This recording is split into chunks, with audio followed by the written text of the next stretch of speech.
Ladies and gentlemen of the RNG Revolution, welcome to this week's episode, which is episode 58 of the RngCast. I, as always, am Buster the Body Knuckle.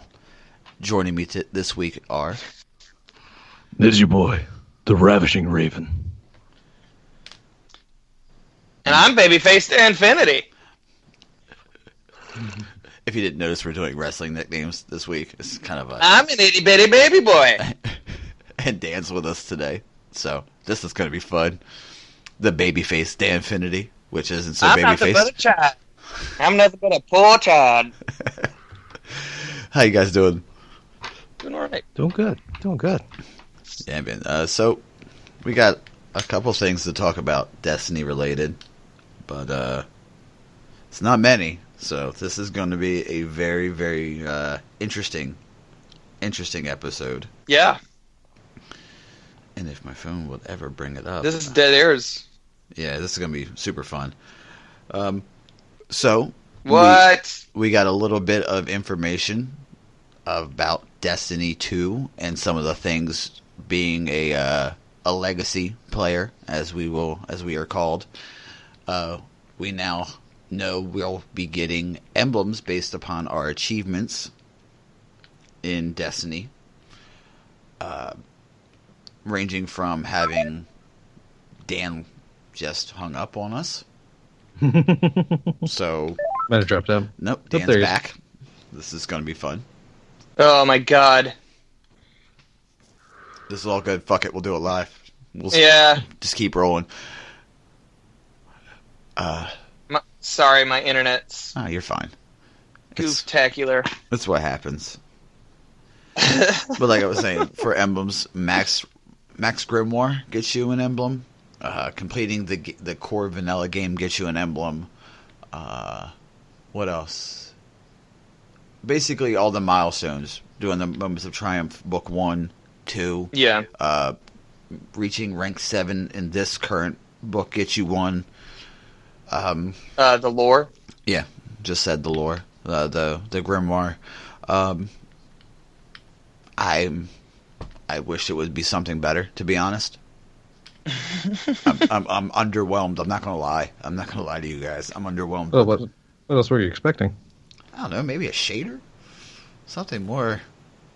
I mean, it's an emblem. They've been rewarding us with emblems for milestones Yeah. since Alpha. yeah, you're right. This latest book of Triumph is nothing but a book of emblems. Yeah. I hope you like your emblems with emblems. I do. I want an emblem inside of an emblem inside of an emblem. I want like the most meta emblem ever, like super deep. That's what I want. You want deep emblems, bruh? I want deep emblems. That's my finishing move, by the way. The deep emblem.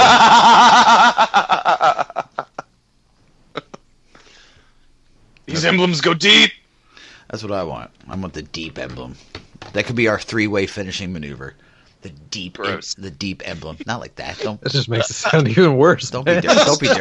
Don't be dirty. You know tag teams like the old school Legion of Doom, when they put the dude on their shoulders and they clothesline the other dude clotheslines them off the turnbuckle. That kind of stuff. Oh, I get you. I don't wanna, but I get you.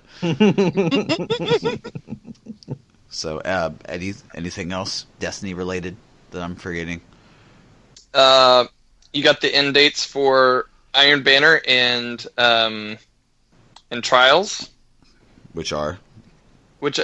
So Iron Banner's final week will be will be August 1st, and the final Trials of Osiris will be on August 11th. And Daybreak is coming, right? Yeah. Daybreak. What week does that start? But this next coming like the batch of Daybreak Nightfalls will start the week of beta, I believe. Was it? Yes. And yes. It will starts run, the day of beta. and then they will run through almost up to the launch of D2. That's going to be 6. No, it's going to be 6. Yeah, 6 weeks, almost 2 months of freaking Daybreak, Nightfalls. Yeah, man. I mean, Daybreaks are the most fun. They are. 100%. Yeah. I mean, they're one of the few things that bring me back to Destiny. Now that we know Destiny 2 is coming, I knew this was going to happen, though. We all knew it. You know, once Destiny 2 was announced, Destiny 1 is going to slowly start to decline, and then. I mean, I still love the game. Because you still have your people finally getting fed up with certain things that have been in the game for so long that they may have held hope out for. But yeah, that, and I think, like, despite the negative connotations that D2 may have out there, but like I said, despite that, it's still going to be a better system, though. Mm-hmm. So I mean, it's like we're seeing a future of, like, well, as said in best in the Disney Classic, it's going to be a whole new world. Don't you dare close your eyes. But a new fantastic point of view. I was gonna. Yeah. Raven, always remember, you always have a friend like me. Oh yes. Our birthdays were shared. We're 4. Yeah. There's only 4 minutes between our birthdays, so we're fine. Yeah. It's hilarious. But so yeah, I think with that, like, I think that kind of hastened some people's, like, decline of D1. Like I said, because Crucible in D1 can be a very aggravating thing to work around, so. With this meta? No. No. I have fun all the time. Personally. That was the saltiest I've ever heard Dan, by the way. I know, right? Like, being honest. Right? I love you, but that's the saltiest I've ever heard you. That's the saltiest I've ever been. That's it. I mean, personally, like, seeing a lot of the changes come in D2, I still have not really gotten extraordinarily salty at some of the things that are still in D1. Because, like, you know what? There's brighter things on the horizon. Yes. It's like when I get on Fusion. The 5th day, I look to the east. Yeah. And there will be light. But anyway. I'm telling you, one day I'm just going to get a counter and just... It's going to ding every time we make a nerd reference. I'm just going to have it. I'm going to get one of those little counters. You know, the little thing back in the old school, like, motels? The ding, ding, ding, ding, ding. That's what I'm going to do. And my girlfriend's going to fucking hit me with a shoe. One of these days, I'm just going to ding again, and you're just going to see a sneaker fly into frame and whack me in the side of the head. I'm like, I'm sorry, I should just make that as a drop. Just ding. But, I mean... And you guys know, and everybody knows, I'm a Destiny mark. Like, I am the biggest Destiny fanboy, and even I'm a little, I mean, I get on and play a little bit, I do some patrols, but it's like, I know it's my swan song, Watch Me Fly. I just know it's, you know, it's 5,000 candles in the wind. I can make one more Parks and Rec reference if you guys need me to. Ron Swanson. There you go. I mean... Must stop pooping. When he was sick. So, I think that too sometimes. When, I mean, I get a little salty when I play Crucible and I'm like, you hit me with a fusion grenade. Congratulations. Enjoy this while it lasts for the next couple months because fusion grenades are not a one-hit kill in D2. And we all know that. And I'm just like, well, you're living your life right now. You're living your fantasy. You're feeling your fantasy right now, and I can appreciate that. Yeah. And then I'm like, oh, well, looks like I gotta throw some fusions too. Throw some fusions and get hate mail. You're like, why are you sending me hate mail? Why did you say fuck your life? By the way, I don't know if you guys saw Bones from Crucible Radio posted some guy's hate mail. He called him a trash can? Yeah. What? Is that an insult now? Also, he was using the wrong your. That's why I was like, you should just respond back with YOU apostrophe sorry. I noticed that too, and I'm so glad you said something, and I was like, what gets me is the U, like the letter U-R. Oh, I just want to choke you. I just want to fucking choke you. Four letters and a punctuation. Is that so hard? That's why I use YR. Yeah, YR. Yeah, but that's an abbreviation for year. Year. Yeah, I know. Yeah. That way when you It's read wrong. that way when you read it, it's you're doing it wrong.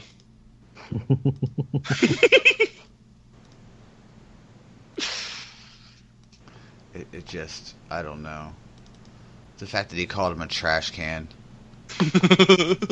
I had the quote, I had the comment, is that like an insult for the fidget spinner kids? Like, you're a trash can.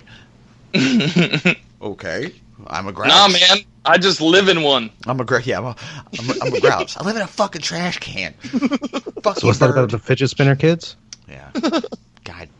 So you just insulted my daughter. Thank you. My son has one too, so I'm okay. No, that's really not. But we all been through it. If you're a parent now, your kids have fidget spinners. It's just what we deal with. It's like our parents and Pogs. Nah, man. Yeah, pretty much. My kid would never have that. Dude. Kid would never have it. Why? What's wrong with the fidget spinner? No, just You hate everything that once was used as fidget spinners are used today? Because trust me, there's been plenty of things. There's been plenty of fidget spinners through history. I know. The Rubik's Cube? Okay. But that was basically a fidget spinner? That has some skill. Skill? That's memorization, man. That's memorization and logic out. That's something to draw your attention to a thing, which is supposedly what fidget spinners are for. I mean, stress balls. Yeah. The little Newton ball clacker office things. I still don't know what they're actually called. It's been years, and what I've always said, and I'm going to figure out what those things are. But I haven't yet. Ball clackers. So you zen out on the sound. Yeah, I mean, that's what I find it hilarious. Like all the hate towards fidget spinners, because it's like there's been plenty of things just like them all throughout.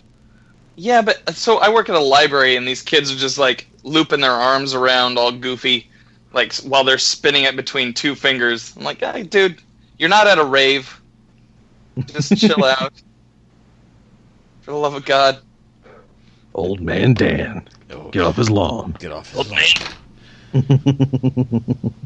I'm Babyface Dan. I don't know what you're talking about. Speaking of Pogs, I remember remember Slammers? You everybody remembers Pogs. God damn it. Everybody remembers Slammers if you're of a certain age. And I had one that was like a saw blade. It had like the saw blade shape. And I lost it. Just lost it. I didn't know where it went, and I was mad because it was heavy, and I would just blast Pogs. Like we used to play Pogs in my town the right way instead of just collect them. Like, look at this cool one. We would stack them and blast them, and then you take the ones you did, the way the game was meant to be played. And I lost the fucking saw blade, and I was mad because I called it my buzzsaw. I was pissed. I looked everywhere. Yeah. And I was like, where is this thing? And then one morning, I heard my dad scream.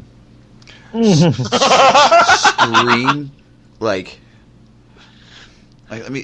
my old house that I grew up in had what we called the toe breaker. Yeah, it was an old house, so it used to have a wood burning stove, and you used to put a wood burning stove on like a brick threshold type of thing. Yes, and it was in the middle between my kitchen and my living room. And if you didn't know it was coming, you'd catch your pinky toe and break your fucking pinky toe, or any toe in general. And my dad used to catch his toe on it all the time and cuss and scream and lay on the floor and kick his feet. But this was a different scream. Apparently, this saw blade, this buzzsaw, somehow got wedged in between his door and the carpet. So it got sunken down, so all that was left was like a little, like an edge. And he stepped on it perfectly. And it didn't like cut him or nothing. It just kind of like hurt. Yeah. Like stepping on a Lego or a D4, if you guys get my reference. I get it. And he was like, what the fuck did I just step on? He was sitting on the floor, like in the hallway, looking at his foot. And my mom is the type of person that is like the worst person to get hurt in front of. If you fall in front of my mom, she'll laugh at you. Just not, are you okay? Ha ha ha. It's ha ha ha ha ha ha ha. Ha ha ha. Are you okay? Right? And I'm like, what happened? He's like, I stepped on something. I don't know what it was. It felt like a razor blade. And I'm like, I look and I see it, and I'm like, and I pull it out, and I'm like, I found it. And I run away. And he never let me live it down. Never let me live it down. So that was my Pog story. There you go. Oh, man. So. Yeah, we collected the Apollo Pogs that came from Hardee's or Carl's Jr., depending on where you are in the country. Like, they just came in a tube that looked like it was like from it was from Apollo 13, right? I think that was the movie promotion. That was the movie. Yeah, man, it was awesome. I think we'll do some RngCast Pogs, fellas. What do you think? Hells yeah! Just all of us like weird faces. They gotta be pretty. Dylan, put your shirt on. Where's the balls?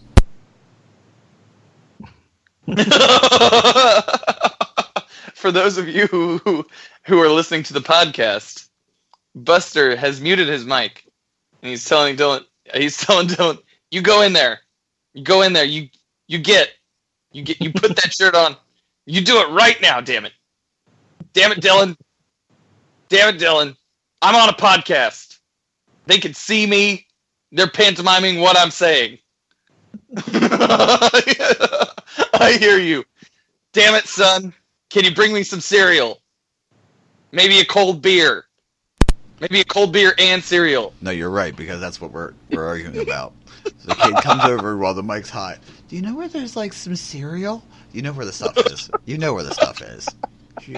You're 12. You know how to make cereal. I don't understand you. Please, just make you eat honeycomb. What 12-year-old kid likes honeycomb? I'm proud of him because it's honeycomb. But like that's some grown man ass cereal he likes, and I'm proud of him.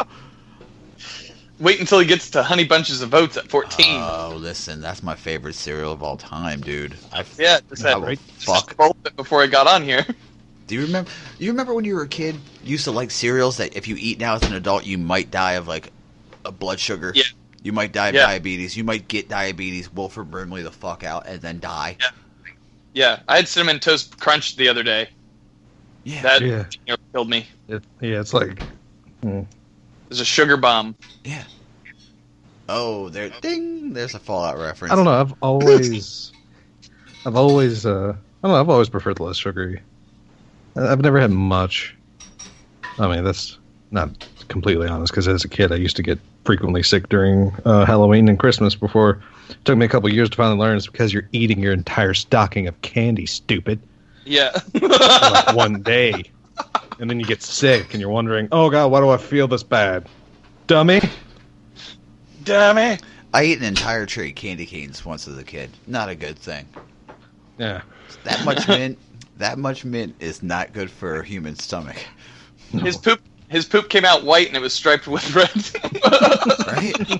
When that poop got here comes Santa Claus. And it was after the 1st of January. Yeah.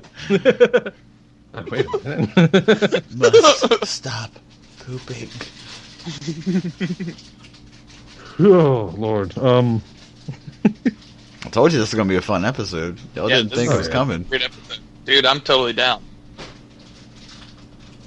I wish I had a camera that could swing around so you guys could see the struggle this kid is having right now. I got it. He got it. I picture him like down on the floor. You're right. Just Indian style, just tearing into the box. Nope. He's like fucking, an animal. He's fucking smeagling it. He's just crouched down on his toes, just looking at me like this. Precious. Precious. Go ahead. No, I don't. That's there you go, Biz. That's the outbreak that you guys every fucking episode you seem to get me with my mic hot, because I forget that my mic's always hot even though I hit mute because I'm a fucking idiot. I've been doing this for 58 weeks.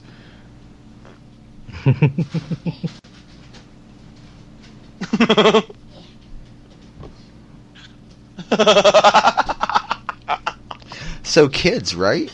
Okay, it's okay. Ladies and gentlemen of the RNG revolution, welcome to parenthood. Yeah. Co-founder, So, this is what you have to look forward to. Oh, yeah. When the I little don't have associate. I don't have kids. So, like, what is the best advice that you could give as a father, as a parent? Grit and bear it for the first 6 years. Okay. Just All right. grit Breathe. and bear it Breathe. for like the first 6 years. Okay. Breathe. Breathe. Yeah. Breathe. All right. Like deep breaths, just remember, they don't know anything. They don't know any better yet. That's right. Don't know any better yet. And Nah, my kid's gonna come out of the womb. and watching a kid is like watching a prisoner on suicide watch. You're not really like controlling him. You're just making sure they don't like eat a box Run of it. glass or Yeah. like Sharp corners. yeah. And you're It's always, pretty apt, actually. and you're gonna say things like, "Why did you put that in your mouth? You can't eat that. Is that poop?" Am I Chocolate or wrong, poop? Yeah, chocolate or poop. Chocolate or poop. Yeah. Chocolate. What if it was poop? What, yeah, Well, what if it was poop? And then you just kind of. Also, your gross, like your gross meter goes up exponentially. Like I remember catching throw up in my hand, like just. It's the grossest thing. Like you realize that kids are fucking little dirt monsters. Oh, and they're always sticky. Yep. Not now. Not like from like 10 and up. Like 8 and up, they stop being sticky. But like from 1 to like 5, they're Yeah. just human Post-it notes. Just. yeah, pretty much. Oh man. What's that smudge? I don't know. Yeah, like my godson. My godson is 3. If I pick the kid up, number one, he's a tank. The kid's like Roadhog from Overwatch.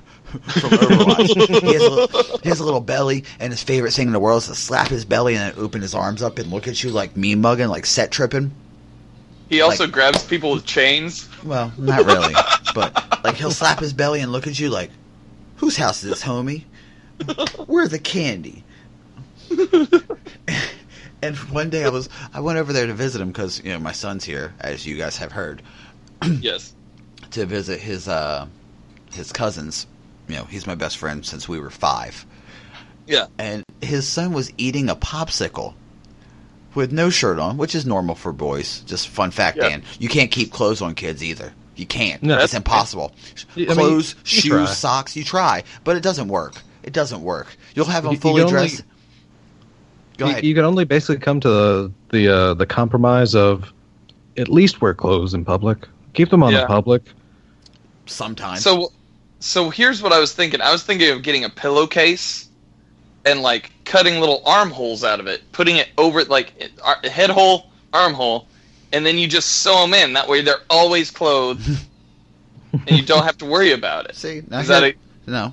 Because here's the thing. No? You got to bathe them, Okay. and then they have to poop damn and it. pee. So yeah, they're human beings. I they're forgot. human beings. Yeah. Yeah, they're not little trash can monsters. They're still fully functioning biological organisms. I think one of these episodes I'm just going to have my kid on with me because he just loves to talk while the mic's hot. Fuck it, right? I might as well. What's another thing I can... He was sitting eating a popsicle with no shirt, a pair of Superman underwear on, one sock and one shoe, not on the same foot. Looking at me like... I'm going to look at you guys like he looked at me. And Dan, I want you to narrate. Ready? This is the popsicle. Okay. Oh man, my belly button really needed this. Oh, there's lint.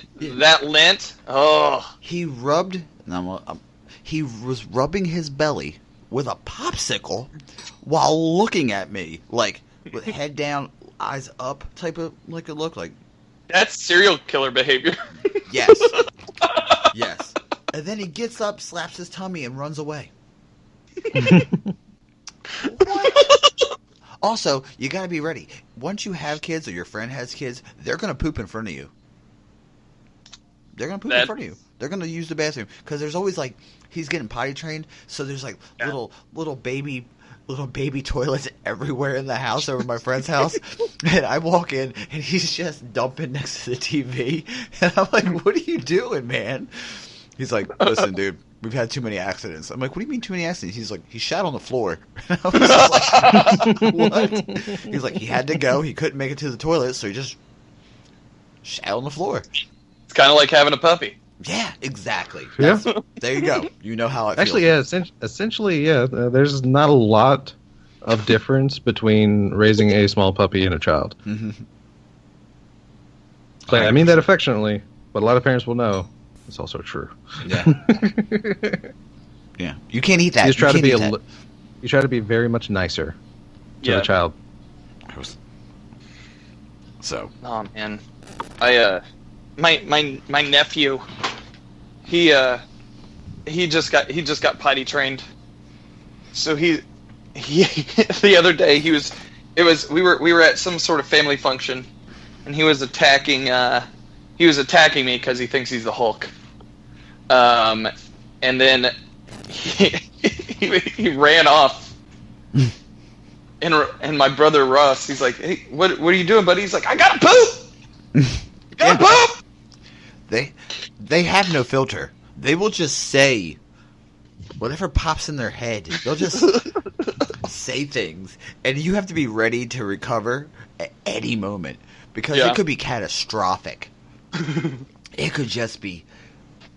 We all remember the story with my dad after he lost his legs, and my son being the most 2 feet shorter.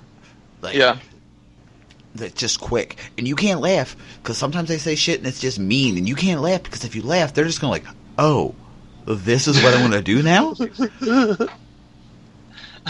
Like this is what I do. Okay, this is who I am. Dad laughed.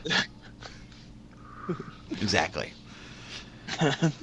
So Dan, you mentioned in the pre-show, which is a Patreon exclusive, that you had some questions. Okay, yeah. This seems like a good time. Let's bring them up. Every time I'm on, I'm ill prepared for the RNG question segment. So I wrote out like there's about 8 of them here, and we can go through them. We got nothing but time. Yeah. All right. Cool.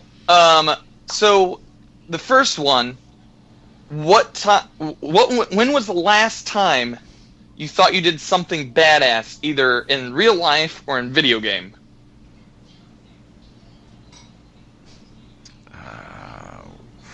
Do you want a moment of both in real life or and video games, or do you want one? If we got time, then both. We got time and space, brother. That's all we got. You guys want to do real life first, and then go video games in a round robin? Yeah, let's do that.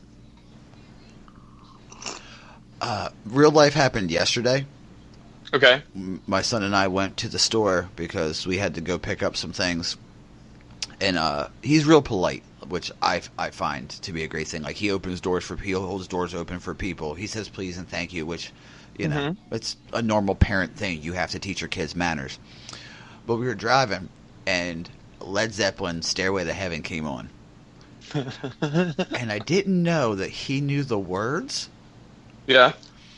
And you know that little breakdown that happens? Everybody knows what breakdown I'm talking about. I don't want to... Yeah, that one. Yeah. But he knew the words, and I knew the words. And we're just driving, and we just start... And we're just... like, I'm singing it, and he is screaming it. And I'm looking at him, like... I look over him like this, and he's like... just rocking the fuck out. And I'm like, I have succeeded as a parent. I kept him alive for over a decade. Check 1 for Buster Knuckle. 2, he knows the breakdown for Stairway to Heaven. And then, and he's buying a stairway. That part, he sung it like he sung it. It was so perfect. There's tons more, but that was just the most recent one. Yeah. That made me, like, I bought the kid ice cream. I'm a badass. I was just like, lock the wheels, spun that motherfucker around. Nice. Excellent, man. Des, what about you? I'm not sure I really have a valid I know I've had one a few years back. Not my last job, but the job before my last. I actually had a few moments because while working, well, throughout my life, just working, there's one thing I've come to discover as a talent of mine is I learn fast, like on the fly. It's like you put me in like these weird situations, and for some reason I flourish. But it had to do. I was basically a quality inspector for a manufacturing line that made subframes. So it's like shortly before our chief programmer. Mather and looked at this program, built a visual, because it was a gauging machine, and he built a virtual world, and he's like, so theoretically, I know that kind of sounds Russian, but I'm sorry, because he was German. He always, for some reason, sounded different. It took me a while to realize he was German, but it was like, yeah, theoretically, this can run 60 frames a minute. It's like, oh, cool, that's probably never going to happen. But then it actually came to a point in time where I actually put 60 frames. Or not a minute, but 60 frames in an hour through that thing, which is a frame a minute, which was immaculate. Considering I actually had to, that job was actually kind of fun because you got to carry these 80-pound subframes around, and wail on them with a hammer to quote unquote fix the quality issues. So yeah, that's how cars are made. But either way, I was able to like I said, I was able to put 60 frames in an hour in. Which sadly I paid for the next 3 days because my back was sore as crap. Because like I said, I was touching probably at least 35 of those frames. So 80 pounds times 35 is not fun to haul to. But yeah, that actually, considering that plant shut down, I carried that record. Nobody could touch it. And, nice. Yeah, going on top. Yeah. Yeah, it was great. Like I said, that's about the closest I came to, which, like I said, didn't feel nearly as badass when it happened, because, like I said, those next few days afterwards, I was paying for it. You got one, Dan? Man. Yeah. The last time I truly felt like a badass. This one's also semi-music related. It's entirely music related. So my band Bonesetters, we played. There's this event that happens in Indianapolis every year. It's called Tonic Ball.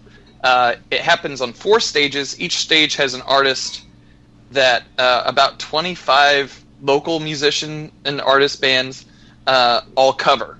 So last year we got put on the Rolling Stones stage at Radio. Nice. And we did. Satisfaction. I've been practicing it with the band for you. Here's the magical thing about this event. You're only on stage for 10 minutes.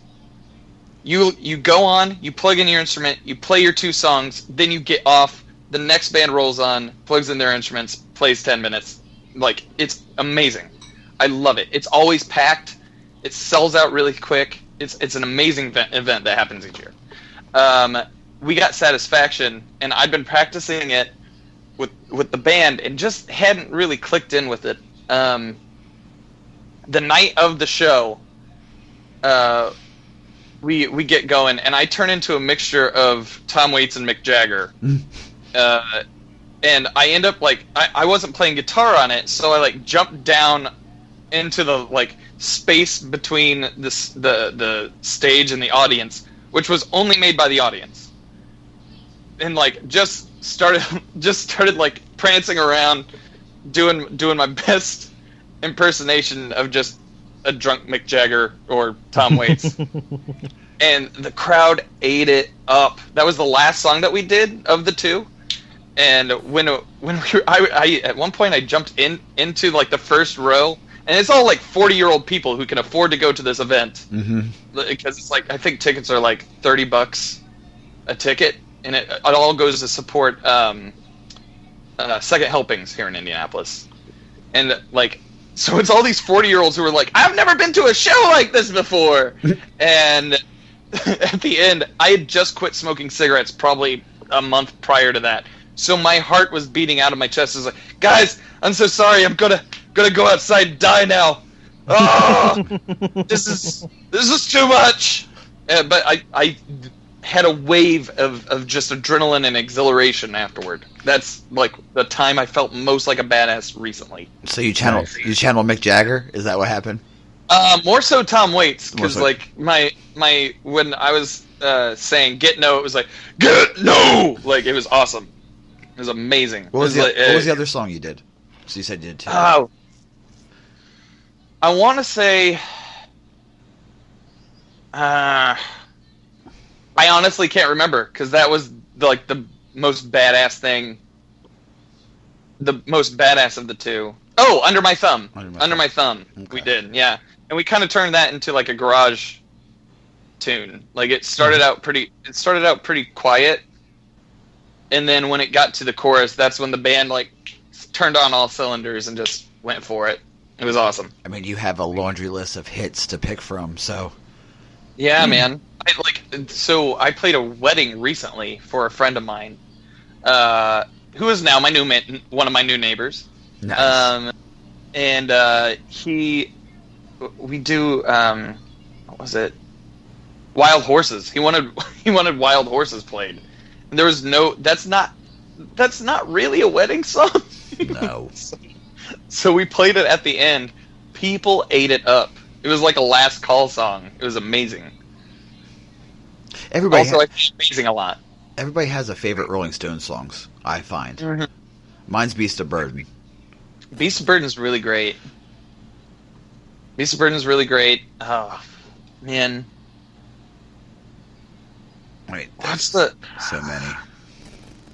I can't say I've actually listened to dedicatedly listened to them enough to actually have a set favorite. Dude. I mean, I've heard plenty of Stones, yeah, on radio and such, but I mean, I haven't just sat down and listened to them themselves. Oh, you definitely need to. Exile on Main Street is one of my favorite albums. Yeah. I did the last time I went on an extensive tour, I was opening for a band called Soft Pop, and we were on the West Coast. The entire time I was reading the Keith Richards biography, which if you haven't read it, you should. Just make sure you either have some bottles to break around or just furniture you don't care about, because you're going to destroy everything in your house. I did it on tour, so I got to destroy bottles in several different cities. But yeah, it was a lot of fun. I going through that biography and then listening to the discography while going through it was awesome. Nice. So now in-game badassery? In-game badassery. We'll talk about Paladins. Surprise, surprise. Okay. They have the play of the game, or top play. Yeah. If I can use an Overwatch reference, I think it's play of the game, right? Yeah, Overwatch. When you get the play of the game in Paladins, and then you're like, wow, I didn't even know I did that. You know what I mean? I got one, it ended the match, and I think I got a Savage, which is 9 kills. Kills in a streak. And it happened, and I was like, oh shit, I got to play the game? Oh shit. Fuck yeah. And I clipped it, and I was like, I gotta send this to Converse, because he was the one, him and Raven are the guys I go to for Paladins advice, because I'm trying to figure it out and all that. But that's what it was. When you get the in-game, anytime you get a play of the game type of scenario, you feel like a badass in video games. Yeah. For sure. Yeah. Dez. I'll have to say, at least for recency's sake, Paladins was probably also mine. It's probably a couple weeks ago, but I was running through with the victor of the game, which is basically the first-person shooter character. He's the gateway character. He can aim down sights. He has a sprint. He tosses a grenade. He's just classic FPS dude. But anyhow, I actually went through. We were setting up. I think it was middle was within like the first 2 rounds of that particular game, and I actually just went off. I think I had about 3 or 4 kills. Yeah. And I thought to myself, it's like, this could be play. So I actually looked down to the ground, and I did the classic Overwatch thing of putting my spray down, like after the kills. And miraculously, that was indeed the play of the game. So I had the classic Overwatch like play of the game where someone just goes off for a bit, looks down, spray. So it's like, nice. Also, fun little fact, Victor is a Russian character, which is a callback to previous. Victor. Yeah. Him doing another Russian accent, which is right this time. It's not German, it's Russian. But also today, while we played Overwatch, Raven brought up his Victor character, and I was like, what the fuck skin do you have on? He's like, oh, that's a mastery. He said it so, like, matter of fact, like I should have known. Oh, that's a mastery skin. You'll get it. I'm like, fuck. Then he was like, some of them don't have mastery skins yet, but they'll catch up. I'm like, God damn it. Yeah, God damn it. So now I gotta find which one has a mastery skin so I can unlock one and be like, see, I got one too. What was yours, Dan? So mine. So I've been playing Perma-Destiny. With Destiny kind of drying up, I was like, I'll start running that more often. I got a character. It was a hunter, golden gun hunter. I got it up to level 35, right? And that's the moment that I felt like really badass in the game, because that's 35 without dying. That's 35 without the game kicking you out for whatever reason. That's 35 without stumbling upon a shape in the middle of the street and getting killed by architects. Like, that to me was a huge achievement, and like the highest I've ever gotten a character in Perma-Destiny. That was immediately tempered by I was in the Valis to Arc strike when the tank comes down.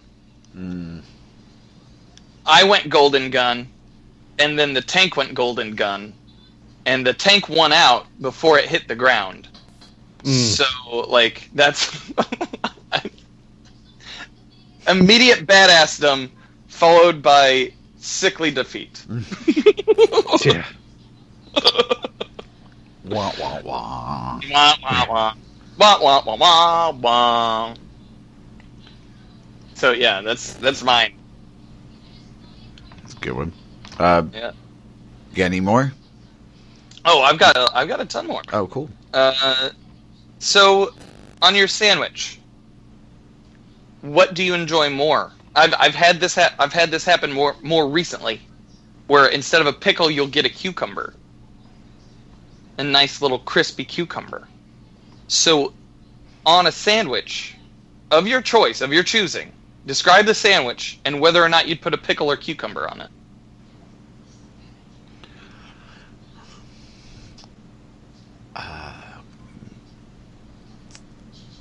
Like my sandwich of choice? Sandwich of choice, and would you put cucumber or pickle on it? Okay, this is going to be very divisive. I don't like pickles on sandwiches. Yeah. Like, I get them on the side if I get a sandwich. Yeah. I also don't like them on burgers because I think like it makes it warm. Mm-hmm. And I've had deep fried pickles, which are good. Right. But my sandwich that I normally get would be like, I like grilled chicken, pepper jack cheese, honey mustard, either honey mustard and a little bit of ranch on the sandwich. It makes an interesting combination. Spinach, and I do cucumber. I have started doing. I've gotten a few cucumbers, and you're right. It's a refreshing little surprise, and you know, you can do lettuce, but do spinach. I've done spinach. It's whatever. Spinach is good. Spinach is very good. So, all right, yeah. Des? Usually I'm the wrong kind of guy to ask food questions about. Okay. Just for the pure fact that I enjoy food. But as far as sandwiches, like, okay, no. Okay. One of my favorite sandwiches, for whatever reason, like, it's been since I was like 7 years old. Yeah. My favorite sandwich is a club. Yeah. And I personally don't like cucumbers. So if it's anything sandwich-wise, it has to be a pickle. So, and it has to be dill. Because I don't like sweet pickles. It has to be a dill pickle. Yeah. You don't like the bread and butter pickle? No, God. I'm like elementally opposed to bread and butter pickles. Oh, I grew up on bread and butter pickles. I grew up on them. Kosher goes for me.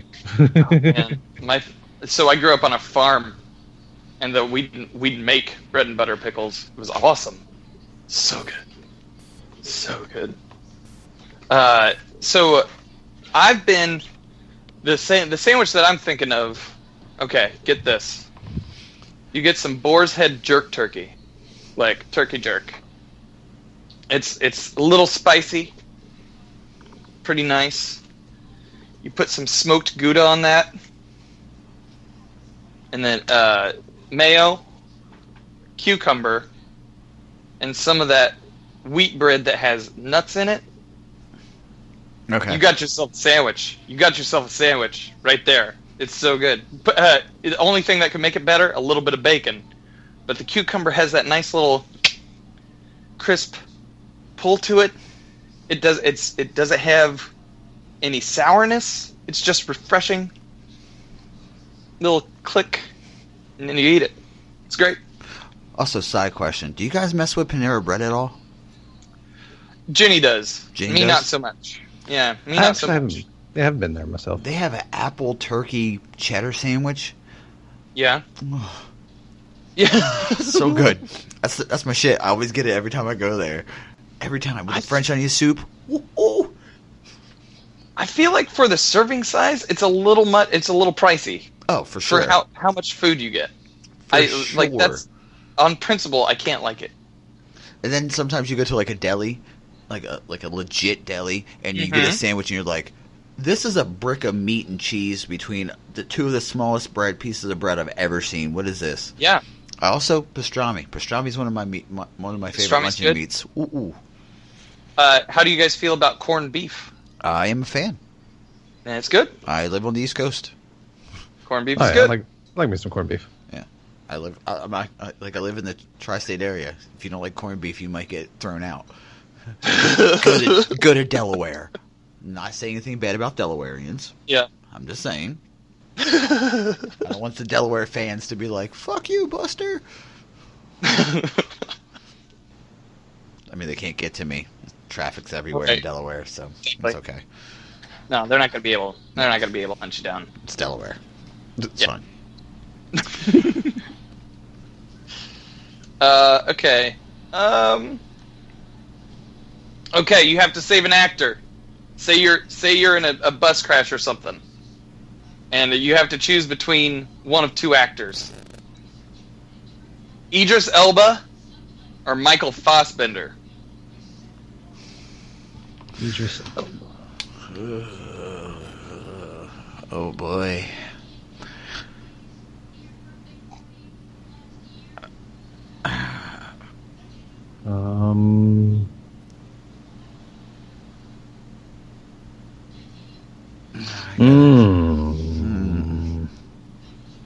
I know it's a tough decision. That is because I mean, Fassbender does a great young Magneto. Yeah. But then Idris is sadly such an underrated actor so far. He was also in Inglourious Bastards. God damn it. Yep. I mean that, and he was really great in his role in Pacific Rim. Mm-hmm. Yeah, man. Idris. I mean, he knocked that part out, and he's taking the lead role in Stephen King's The Dark Tower coming out soon with Idris Elba. Yeah, that's what I'm saying. Oh man. So I mean, it's like crap, because that's really a rough choice. But if I had to choose, I'd probably say Idris. Yeah. Because Fassbender's had a good career. He's had a role, a really good role with Magneto. He's had a pretty good career. He's really involved with the early Alien stuff. But like I said, I feel I feel Idris would be the more worthwhile save. Yeah. I go with the one who is in talks to be James Bond, and that's Idris Elba. That's what I was gonna say too. Oh wow. Yeah, Yeah. I'd rescue him, and if I was the one to if I saved him and I was dying, I would go be Bond. Be the Bond you're meant to be. All right. Yeah. Consensus, All right. Idris Elba. Same question. Alison Brie or Brie Larson? Alison Brie is married, so Brie Larson.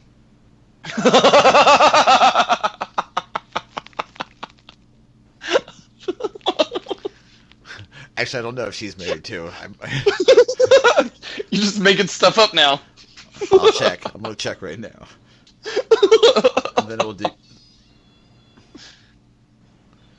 I've been watching Community lately, so I've got a soft spot in my heart for Alison Brie. Troy and I bet in the morning. Nice. Dude, but Brie Larson is also supposed to be Captain Marvel, and I think she's going to be a badass Captain Marvel. It doesn't say she's married. So. Oh, snap. Hold on. 1 second. I'm just doing a little research here.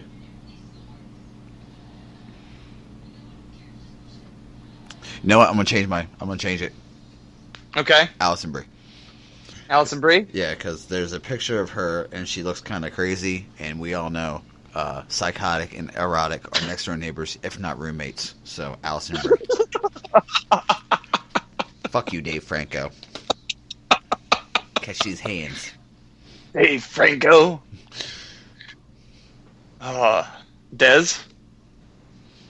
I'm not sure. I'd probably have to go with Brie Larson. Yeah. She very talented actress. See, and Alison Brie was in Mad Men. Alison Brie in Mad Men was heartbreaking. Very underrated actress. Brie Larson, I love her acting. I love seeing her in anything. But it would be Alison Brie 100%. Yeah. Yeah, win. All day. Let's see here. All right, I got two more. I'm editing out the two others. Cast the voice for Sweeperbot. Pick an actor, any actor, or person, just person that you know, for Sweeperbot.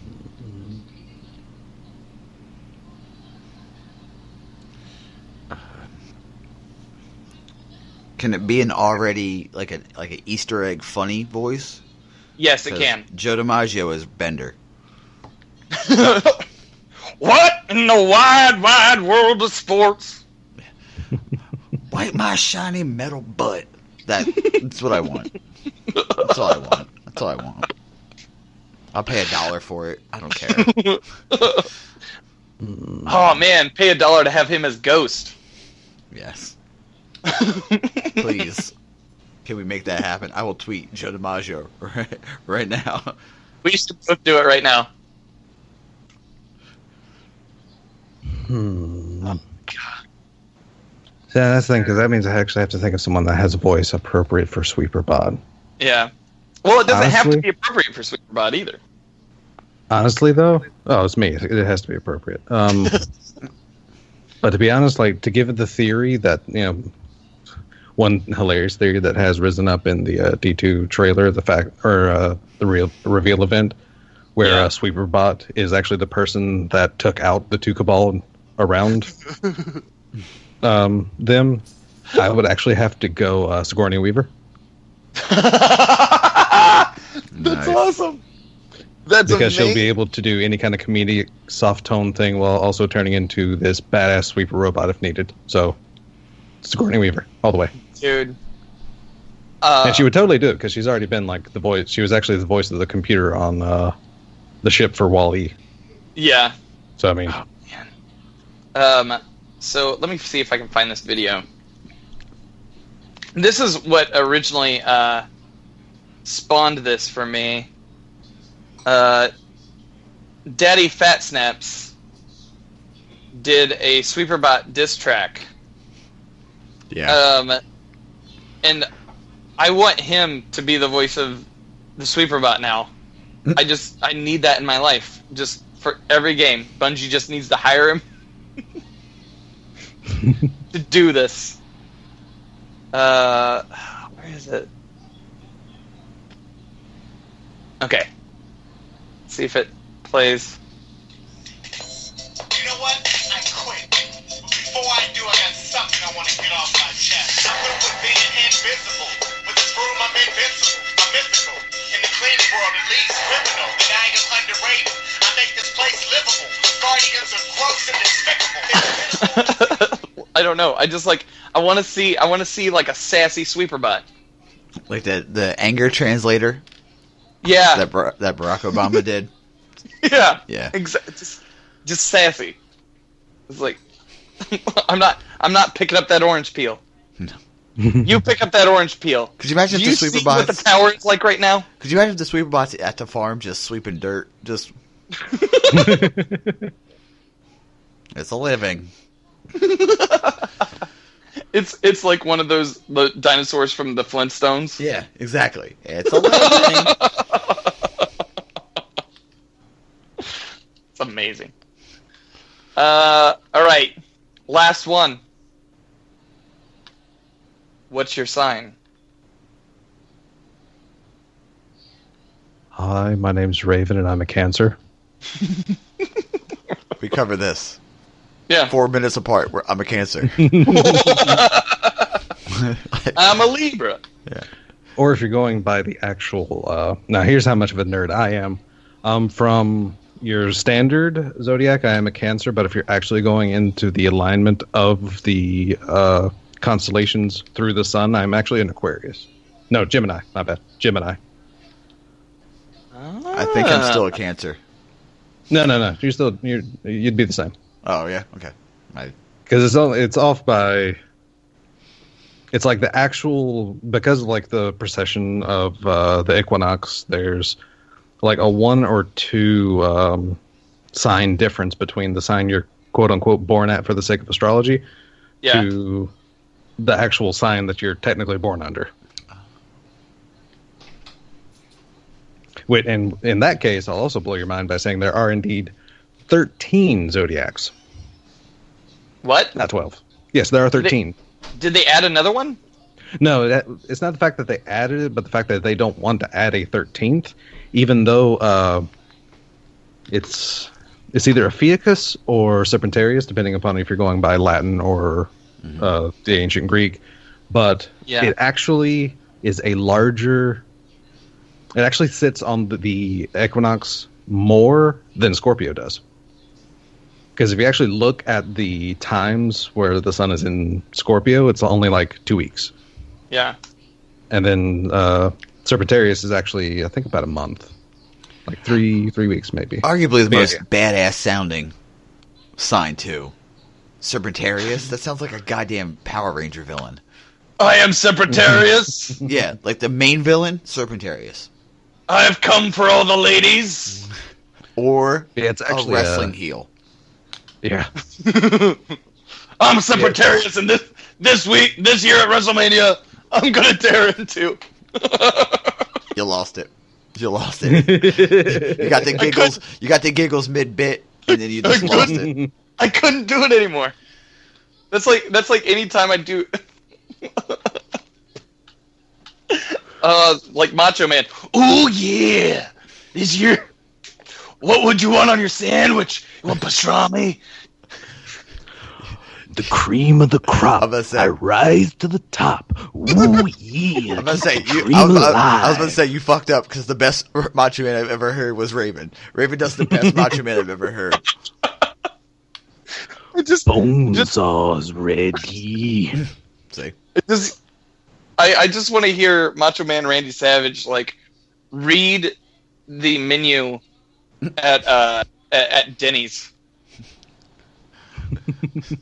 That would be great. Want a little eggs over my hammy? Yeah. The Grand Slam breakfast.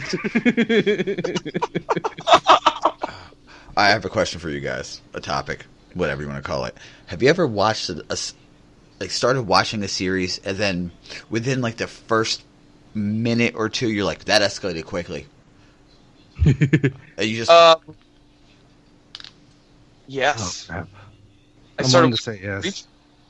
I started watching Preacher, and like it opens in this small chapel in Africa, and Genesis. I don't know if you know about Genesis. I've watched Preacher. Oh yeah. Genesis inhabits the pastor in the small chapel, and he's like, he starts to say, "I'm the prophet. I'm," and then he just explodes everywhere, and just blood hits the entire congregation. That escalated quickly. Yeah. First, like 5 minutes of the show. Fallout New Vegas. Yeah, very true. I mean, technically, you don't see it escalate. You see like the end of the escalation, but still, it's like, I mean, within the first like 5 minutes, like your character gets shot in the face, and it's like, oh, well, that's one way to open it. Cool.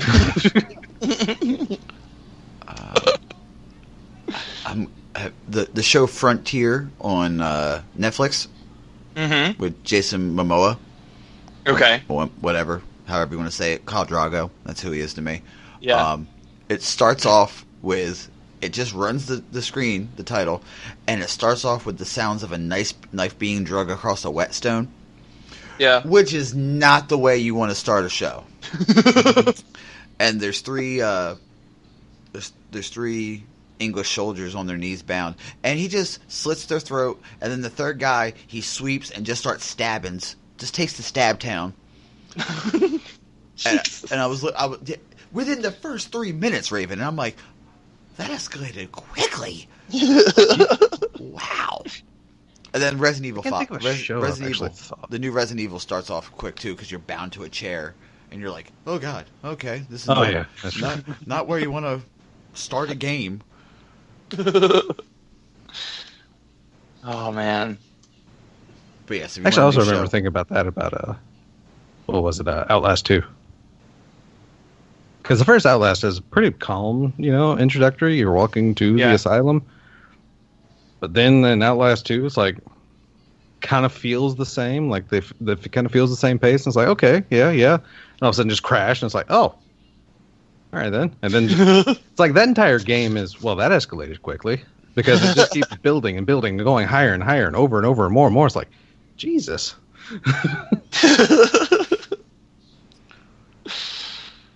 Oh, man. I started trying to think. I started playing Tales from the Borderlands. Mm-hmm. And I don't know how I feel about it, because it's more of a show than a game. Yes. It's any Telltale game is. I didn't know. Well, I didn't know it. Yeah. I figured it was like choose your own adventure. Yeah. Get it?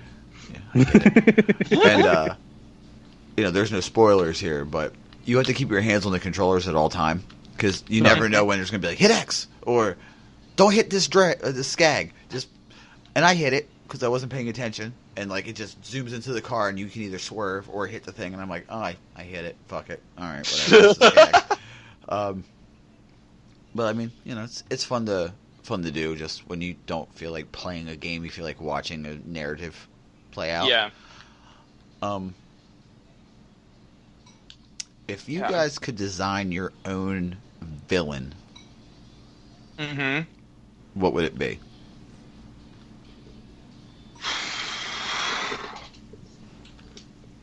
I'm going to need to think about this for a minute. I'm going to need to think about it. Or let me rephrase that. Instead of, what's your favorite type of villain? Do you like the genius, the Lex Luthor? Or do you like the Thanos type villains, like the overpowered, you need everybody and their mom to come help you? Like, because there's a wide swatch of villains, which we've covered on our first podcast that you were on, Dan. That villains are probably the villains are the driving force in every comic, movie, Yeah. show. Without a villain, there is no hero. Yeah. I would say the Thanos type is mine. Like, just they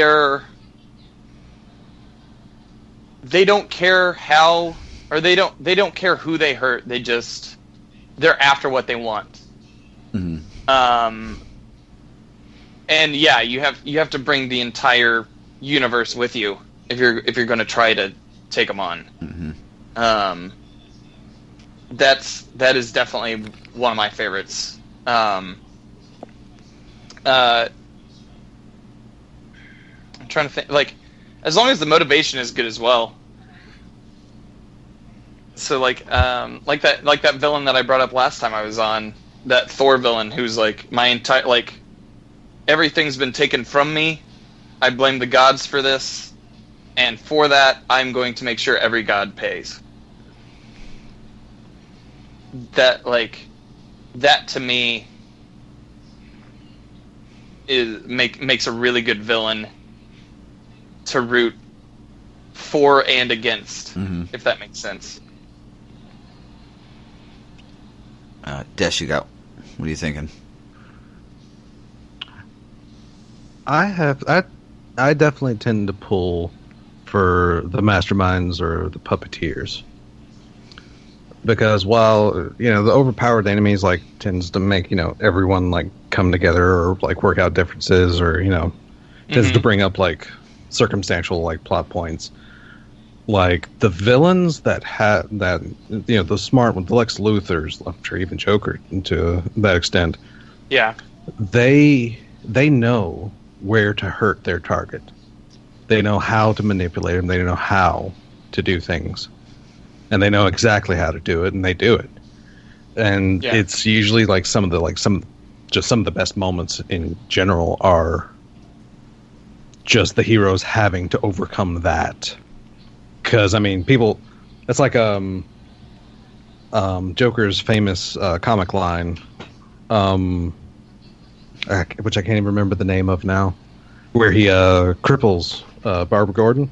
Mm-hmm. Killing Joke. Yeah, the Killing Joke. That was something that Joker does some sadistic things, but again, he knows exactly how to get to Batman. He knows exactly how to push his buttons, and he does it, like, no matter what. So yeah, I like the guys that have that kind of information, because that's where you see, like, the hero, like, usually teetering on the edge of his morals or the edge of his entire being. Mm-hmm. Hell, the best Lex Luthor line I've ever heard was from Justice League Unlimited. I spent $9 million on a fake presidential campaign just to piss off Superman. Like, every time he would do something, Superman would show up like, "This is a villain. He's a villain." And he'd be like, "Well, da-da-da-da-da." And people, like, elected him. But for me, I think my favorite villains kind of bridge the gap between the two. Yeah. Super overpowered god-like and genius, like Orochimaru from Naruto, or Don Quixote Doflamingo from One Piece. Like, they're badass, but they're smart. Yeah. You know what I mean? Like, they could have been if they went to the good side, they could have been something great, but instead they were like, I'm just gonna. Darkseid has cookies. You know what I mean? Like, let's go over here. Let's just go over here and see what they got. Like, that's what I'm thinking of. Like, one of my favorite villains of all time literally did have both, because it was it was around the age that I was actually dropping out of comics, but they were introducing Onslaught, which for those not into comics, the Heroes Be Reborn line. I'm not sure if that's what they, like I said, I was just dropping out, but I remember them starting to introduce them. And I remember I had the comic that revealed, like, finally, because they had spent months, Marvel spent months breadcrumbing this villain around. I mean, and they made him out to be overpowered beyond anything. A man that literally punched the Juggernaut from Canada to New York in one punch. So it's like, I have to know who this dude is. I mean, this Onslaught dude is like massive. And come to find out, it's basically in the comics, Charles Xavier once actually had to put Magneto into a highly catatonic state by wiping his mind. Years later, and also with Charles Xavier having to go through like 50 years of mutant racism, basically. Yep. Merged Magneto's psyche still in his head with his own self and made the most overpowered, smart villain ever. Like I said, I had the comic that revealed that it was actually him. Mm-hmm. And they were trying to figure, the X-Men were trying to figure out who Onslaught was. The Juggernaut, who, like I said, got punched from Canada to New York, saw him, so he knew who it was. So Jean was trying to get into Juggernaut's mind. It's like one of the few times also that Juggernaut wasn't trying to absolutely murder the X-Men. Oh, you mean he wasn't at a bar and just the X-Men stumbled into him? No. He actually, they were actually trying to figure out who Onslaught was, and Juggernaut actually let Jean into his head to unlock the key. Well, he found out, but he didn't tell anybody, so he ran to Xavier because, like I said, he knew it was Xavier. Now, anybody that's read the comics, like, Juggernaut was, like, overpowered because he finally, like, his source was magical. He had impenetrable force field around him. His only weakness was the fact that anyone could incite the inscription of the Crimson Ruby of Sidorak and gain his powers. Yeah. So essentially, he put it into his own chest. So that way it's protected by his force field, so he would never have to worry about losing his powers. Mm-hmm. Yeah. The first thing Onslaught does as he manifests is pick up Juggernaut like a baby in his hand, which is, of course, in like an astral projection of like armor.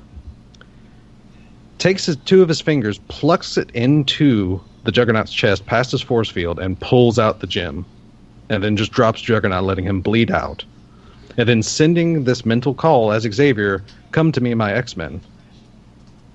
And plans to murder them all. And it's just like, of course, that's like the last comic issue I ever owned. So it's like, oh my God.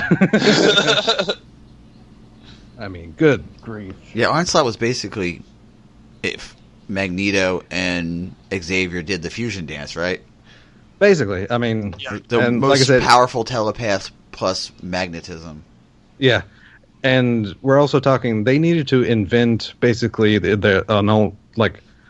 MacGuffin in Reed Richards' son, Franklin. Yeah, to become this overpowered thing to basically tear him apart because not even the Hulk was able to really do any damage to Onslaught. Well, I mean, he could overpower anyone except for this one child. Well, Franklin Richards was also so powerful, he realized he couldn't control his powers, so he aged himself overnight. Yeah. He looked at Galactus and said, "You're my herald now." And Galactus was like, "What?" And then he flared up and he was like, "All right. Yeah. What do you want me to do, boss?" Got it, man. Got it, dude. Yeah, I'm in. like I said, that's the type of MacGuffin they needed. Like, yeah. You can always tell like the really good villains because they make them too good that they need some crazy, super, ultra, mega powerful hero all of a sudden. Oh man! So that reminds. So back to like the mastermind archetype of villains. Did you guys ever read Jonathan Hickman's Fantastic Four run? No. It was where the Council of Reeds. Oh, it was all the Reed Richards. It was all the Reed Richards from every possible. Every possible universe came together. They came together in a pocket universe they created because if they were found out, the Celestials would come and destroy it. And they were trying to solve every universe's problems. So they created worlds that had, or they went to worlds and just turned them into farm planets so that food was plentiful and almost infinite. They molecularly tried to change diseases so that they benefited people, things along those lines. And they invited the 616 Reed to come and join them. That Reed was hanging out for a while, I'd say probably about a month, and then was like, well, I mean, I can't spend all my time here. I have a family, and everybody else is like, well, we did. We got rid of our family because this is the greater purpose. To which 616 Reed is like, I can't do that. He leaves, and the Celestials come back, like, find the universe, eradicate all but 3, and those 3 are like, well, that Reed won't join us of his own volition, so we're just going to change his universe for him.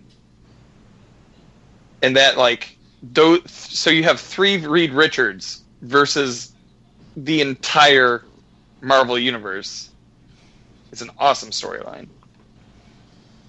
See, that's one thing I like about comics, that they take... There's always the bare bones basics, but every writer has creative liberties. Oh, yeah. Yeah. You know, there's... Oh, I don't want Superman to have his powers for a minute. Oh, I want him to hear every radio signal ever now. That kind of thing. Or... Yeah. What was the one... When Martha Wayne was the Joker...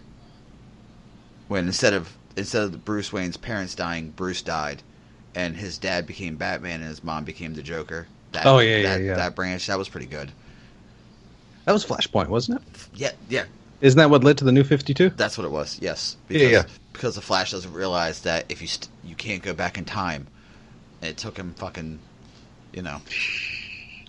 Yeah. Which is hilarious because, like I said, I really like when because like I said, the New 52, I really loved what they did, but I really enjoyed like the Marvel equivalent of it because they literally played musical chairs with their writers and authors. Yeah. The Marvel Next. Yeah, the Marvel Next line was just amazing because it's like, okay, so you've been working on this title for this long. Now you're going to work with this artist, and y'all are going to work on this like idea. Yeah. And I loved like the X-Men title that came from it, where the first comic has Beast going through a tertiary mutation. Oh, that's all new X-Men where he brings back he brings back the original 4. Yeah, because so he's like, 5. you know what? Yeah, so he's like, the only person that has as much expertise in mutation is me. Mm-hmm. So I'm going to bring myself from like when I was a kid first joining the X-Men. I'm going to bring the whole team here because maybe they can, because Cyclops basically turned into a terrorist. Yeah. Things that like was his motivation, though. Yeah. That was his motivation. He's like, if Scott could see what he's turned into, maybe he won't turn into that. Yeah. Damn me, if I die, that's fine. But he needs, like, if I can make this change for them for the better, it'll be great. Yeah, I just thought that was like, because the poor Beast, because I mean, he had a rough mutation. Yeah. And then B, he had a rough secondary mutation, which gave him blue fur. And then he's going through a third one that's pretty much going to give him a heart attack, and it's just like, this poor guy. That was his third? That's the shitty... No, it's his 4th one. Oh, 4th? I thought it was a church. Yeah. I thought it was... Oh. Well, no, he turned into a Catman. Oh, yeah, that's right. Yeah, that's right. He got the feline features. That's right. Yeah, he turned into a Catman. Now he's kind of a kind of monkey man. Yeah. So yeah, that was just like I said, that was just a heck of an opening for a comic, and I liked the idea. Also, the Superior Spider-Man was like this miraculous idea where you have like Doc Ock, who wants to prove his superiority to everyone, all of a sudden in the body of Peter Parker.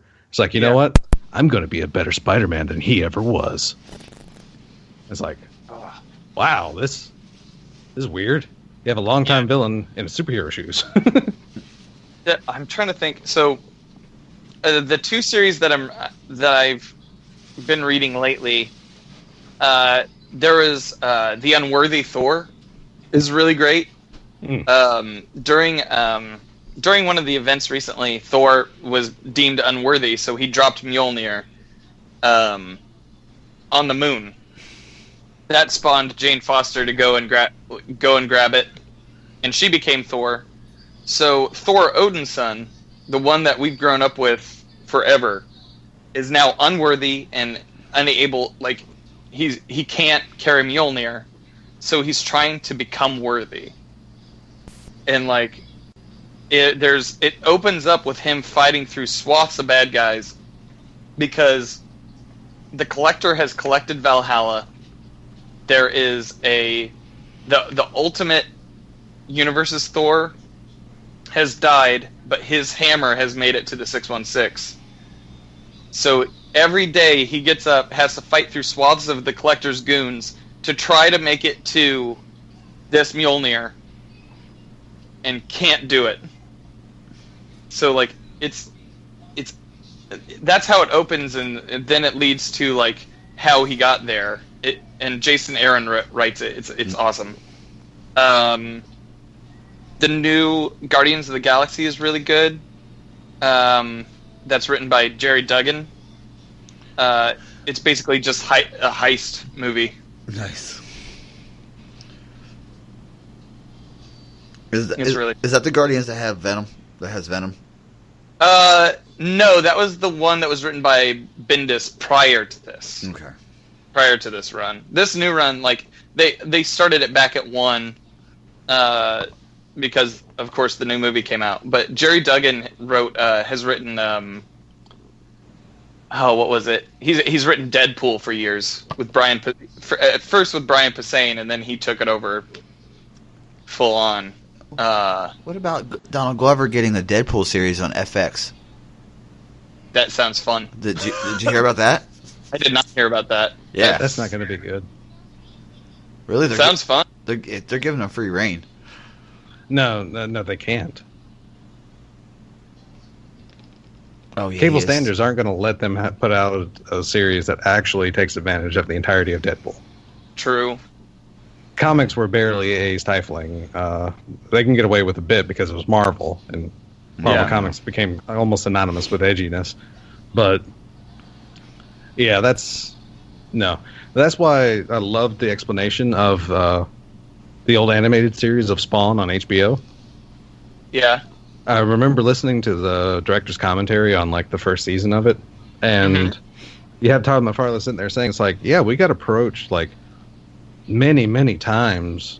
It's like to do an animated series on Spawn, but it's like always these Saturday morning TV, cartoons, and we're like, nah, that's not going to work. You can't have until Spawn. finally HBO's like, hey, how about we do an animated series? Like, yeah, this could work. I know just the one. So yeah. Okay. That's a good point. Yeah, I feel that, like I said, Cable's a bit too stifling for Deadpool. Like to really have, because the movie was splendid.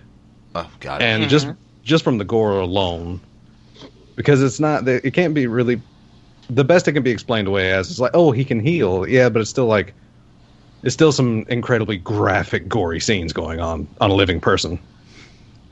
Yeah, you got to remember, he still feels it. Oh, yeah. I mean, AMC does a good, AMC's been able to kind of skirt that, though. Yeah, but most of their gore is zombie guts, and they're not technically alive anymore. Into the Badlands. Yeah. That, and it's even, it's also a later night, which does have freer reign, but they still got to pull back a lot. Yeah, Into the Badlands is pretty gory, but it's not like gratuitous Deadpool gore. Yeah. Yeah, you're right. I see. They can show people getting their throats slit. I mean, Game of Thrones, but that's also premium. So, yeah, good point. Game of Thrones is coming back. Okay. Yeah, you don't. I'm excited about that. I'll still continue to not watch it. Des hasn't watched a single episode of Game of Thrones. He's one of the 900 people on the planet. That's cool. I'll start a club first eventually. See, I see you, Des, doing it when it's over. No. Really? I'm not. No, I'm entirely not in. I've heard synopsis for it, basically, or the general feel. It's like, oh, it's got magic, it's got dragons and knights and swords, and the only real difference from good fantasy, it's like, oh, but he just randomly kills people. It's like,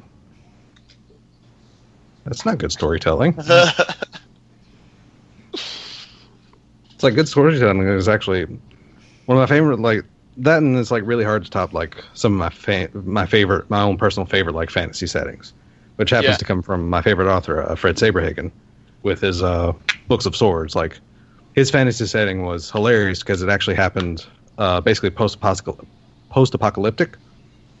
Yeah. So while things like demons and magic and things like that were around, you would still get these excavations of quote unquote old world magic that ended up being minor headlamps that didn't need batteries and crap. So I mean, so it's on the foundation of this super advanced technology, and they had explained it like something happened, and basically nuclear weapons on Earth just don't work anymore. Yeah. And in this incident that made that happen, magic became a thing. And like demons, like basically your mythological demons, came from, they were actually nuclear explosions that happened during this incident, and they became sentient.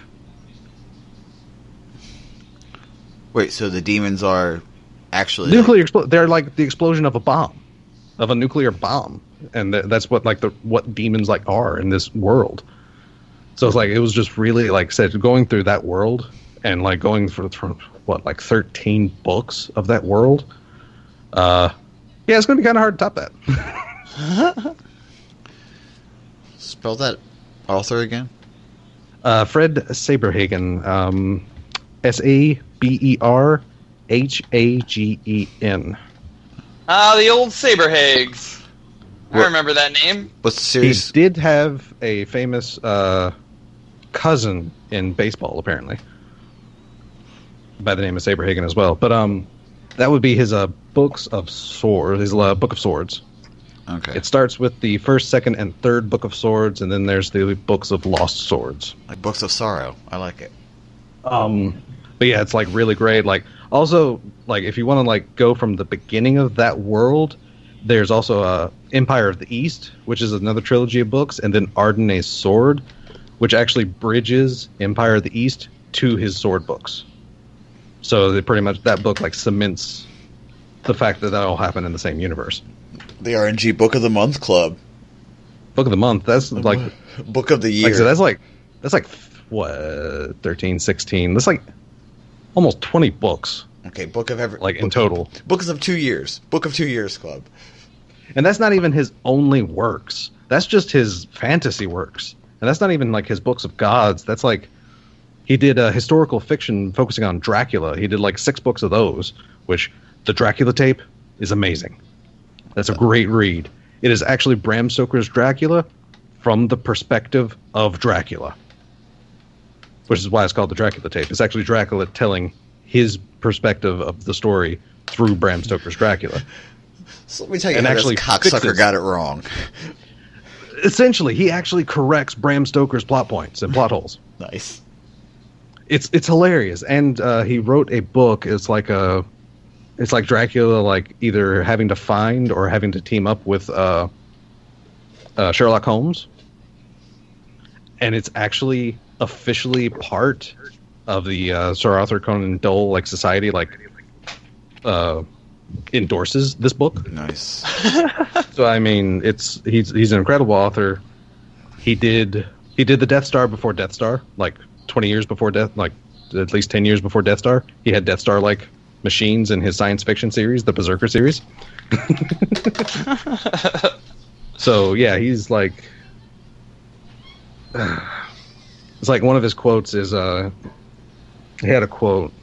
It's like, you know, how do you suggest people, like considering he covers so many genres, it's like, well, how do you suggest people to like read your books? And he's like, well, first ask them what kind of books they like or what kind of stories they like. Mm-hmm. You like stories with vampires? I got that. You like science fiction? I got that. It's like, just tell him what you like, and he's got like something to do with it. And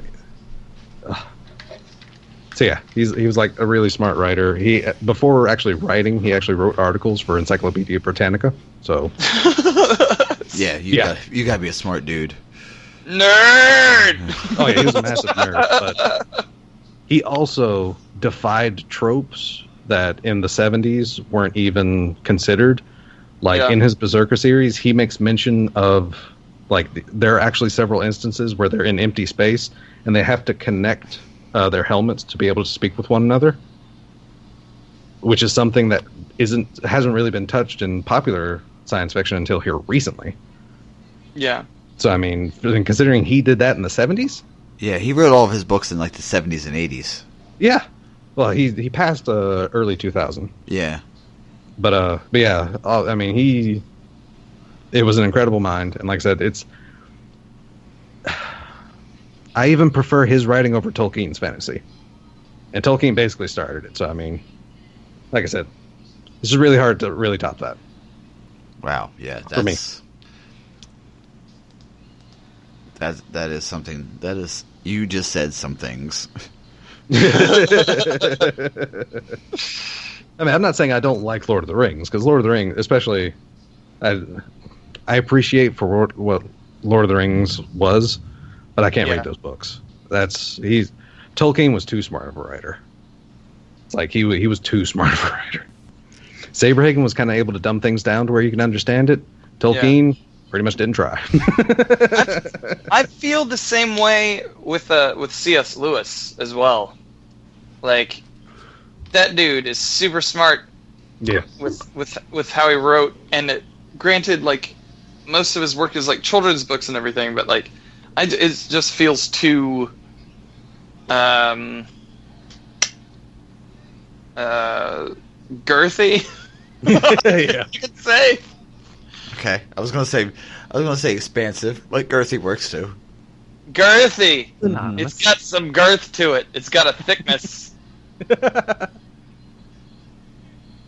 Certainly one way to say it. It's the only way to say it now.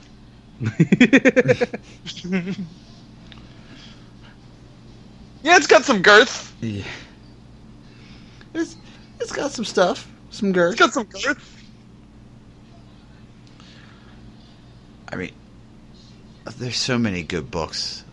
There are. I mean, if you want like a vast, high like a super weird fantasy, any Piers Anthony books, any of his books are great. He has a character that in the world, some people have powers. This guy didn't know he had a power until he died. His power is he's like the dead king. He can bring people back to life, and his powers activated when he died. He brought himself back to life. He was the first one. Yeah, it's like, wow, that's awesome. Yeah, he has things like house flies. They're houses that fly. Like he's super. It's super. Yeah, it's super weird. It's super weird. It's like an acid trip. So it's one of those things. So now, go ahead. Oh no, go ahead. I was gonna say, Raven. Let's. Dan just downloaded Paladins. I did. Now, Raven has had it. How long have you? I mean, you've had it enough to master Victor, to master Prestige Victor. So I've had it long enough to where I can actually go into comp. Okay, so yeah, you've had it way longer than me. I've just hit level 8 as a character, as like the player. Dan doesn't like MOBAs. You don't. Yeah, like, and you didn't. I'm not like a huge fan of MOBAs. And you didn't like Overwatch. No. Now I think it'd be fun for us to do like why you would like, even though you don't like MOBAs or Overwatch, why you should give Paladins a try. All right, convince me. That's well, the easiest argument to say. I mean, okay, all right. First off, what didn't you like about Overwatch? Man, it just felt like there was already a language. So there's a language there, and I don't have time to learn the language. It wasn't, to me, as pick up and play ready as something like Destiny was. When it I don't know, maybe it's just like PvP games I'm not a huge fan of, because I don't really like Crucible all that much either. I'm sorry, Biz. I'm sorry. But yeah, he's already screamed at us several times this episode. Let's just be honest. Oh, I know. And I look forward to his return next week. But yeah, man, I just maybe it's that, but it's I like story, and Overwatch has like a huge story behind it. It has a huge lore behind it. Yeah, it has lore behind it. It has I mean, people complain that Destiny had no story. No, Destiny, Yeah. like at vanilla launch, had a bad story. Yeah. Overwatch, at launch, literally had Yeah. zero story. I mean, it's Blizzard, so of course they had a ton of lore, but yeah. Yeah. But yeah, I don't know. It just I don't like feeling locked in either. Locked in as to what I have to do.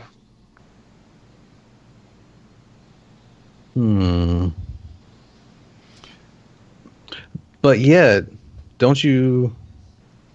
You pretty much handle like a specific role in a raid, yeah? I mean, generally, yeah. Yeah, but you're locked in for that.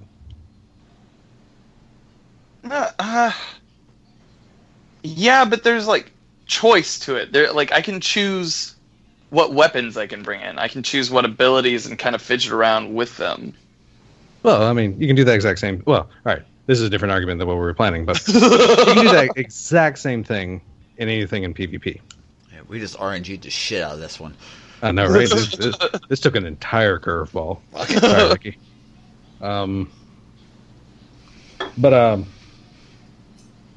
Yeah, I mean, like I said, that same like going in thinking PvP is going to be bad, or any PvP is going to be bad, or anything is going to be bad. Yeah. Is just setting yourself. It's a self-fulfilling prophecy. Mm-hmm. See, here's the thing. I don't go in with that like notion. No, but you do. I've learned to love. But you do, like, because you just said you don't things. like PvP. You don't like the Crucible. Well, I've learned to love certain things about Crucible. Maybe I should like step that back a little. It's like To quote vague ancient Chinese proverbs, a bowl is most useful when it is empty. yeah. All right, but it's a lesson that Buster's also having to slowly learn. You have to get rid of prior conceptions and such.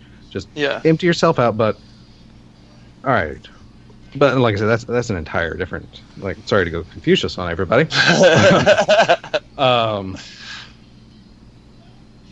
Like I said, the deal with Paladin. All right, so the real difference, like between Paladins and Overwatch, we'll say, because like Paladins does get equated to Overwatch a lot, probably because they both pretty much get a lot of inspiration from Team Fortress 2. Paladins did take some things from Overwatch. They will admit they took like play of the game from Overwatch. They took the fact that assists count as eliminations, so your KD isn't just a KD. It's actually what's known in Destiny or other shooters as a KDA for kill, death, and assist ratio. Mm-hmm. Yeah. So, it doesn't matter if you get the last hit and you actually get the kill, or if it's the assist, it all counts as a kill, essentially. But, so they took those aspects, but where Overwatch takes, like, a real headspin, or Paladins takes a headspin from Overwatch, is the fact that I feel it focuses a little more on, like, team dynamic. Yeah. Just a little more, because there are people, it's seeable that a good player can actually carry a team, or a good couple players at least, can usually like carry a team. Like if Smurfs, those who participate in Smurfs, can do wonders to their bronze and such teammates. I feel it's a little harder in Paladins because it's heavily objective based. I mean, it's as Buster has said before, there is no real deathmatch mode. They might have one coming to replace like one of their elimination modes, but it's very team oriented and it's very strategic, because unlike Overwatch, where Overwatch says, here's this character, here's their tools, go out in the world and use it. Paladins has a system of unlockable cards that you can get that help you fine-tune how you play your hero. I've used the example of Victor before, but like I said, he's the shooter guy, but he has specific cards that, let's say you're good with the grenades for Victor. Well, he has a card that the more enemies you hit with a grenade, then the cooldown for your grenade, it shaves like seconds off your grenade cooldown for every enemy you hit. So that means you could toss more grenades if you're good with grenades. He has another card that increases his weapon stability. Not that good at aiming? Well, this can help you at first. I mean, there's, like I said, there's so many things. Like, Victor has a sprint, which, in these games isn't common, but there's usually at least the shooter character that has the sprint. And Victor's sprint, there's a card that will allow him to heal himself as he sprints. So, like I said, there's layers to Paladins that allow you to customize exactly how you want to play a specific person. Yeah. Okay. And everybody doesn't play the same character the same way, because the loadout system is a card-based system. Yeah. Which took me a minute to realize and figure out how to tweak it and I was going to say twerk it, but that's not the way I wanted to say it. Tweak and twang it, I guess would be the best way to put it. Twerk that shit. But once it's officially tweak and twerk. Yeah, tweak and twerk. But once I learned it, I was like, this is really fun. I like it. Yeah. Also, Dan, you have to remember, dude, sucking at something is the first step at being sort of good at something. So yeah, I sucked at it originally. Like, I ate a helping of dick when I started playing the game.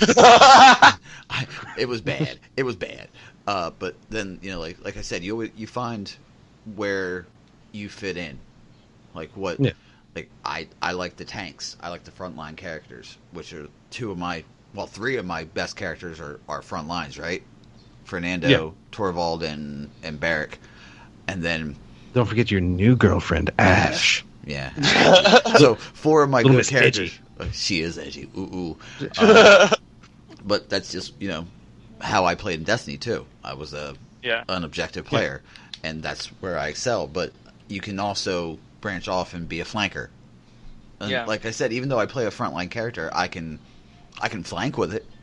You just have to change the way your style. And every character, a lot of characters, just because you don't sprint, characters do have an exit strategy. You know what I mean? It's not like you're stuck. There's dashes, there's shoulder charges. You can use an offensive move as a defensive way of getting out. So it's also way fun to play with.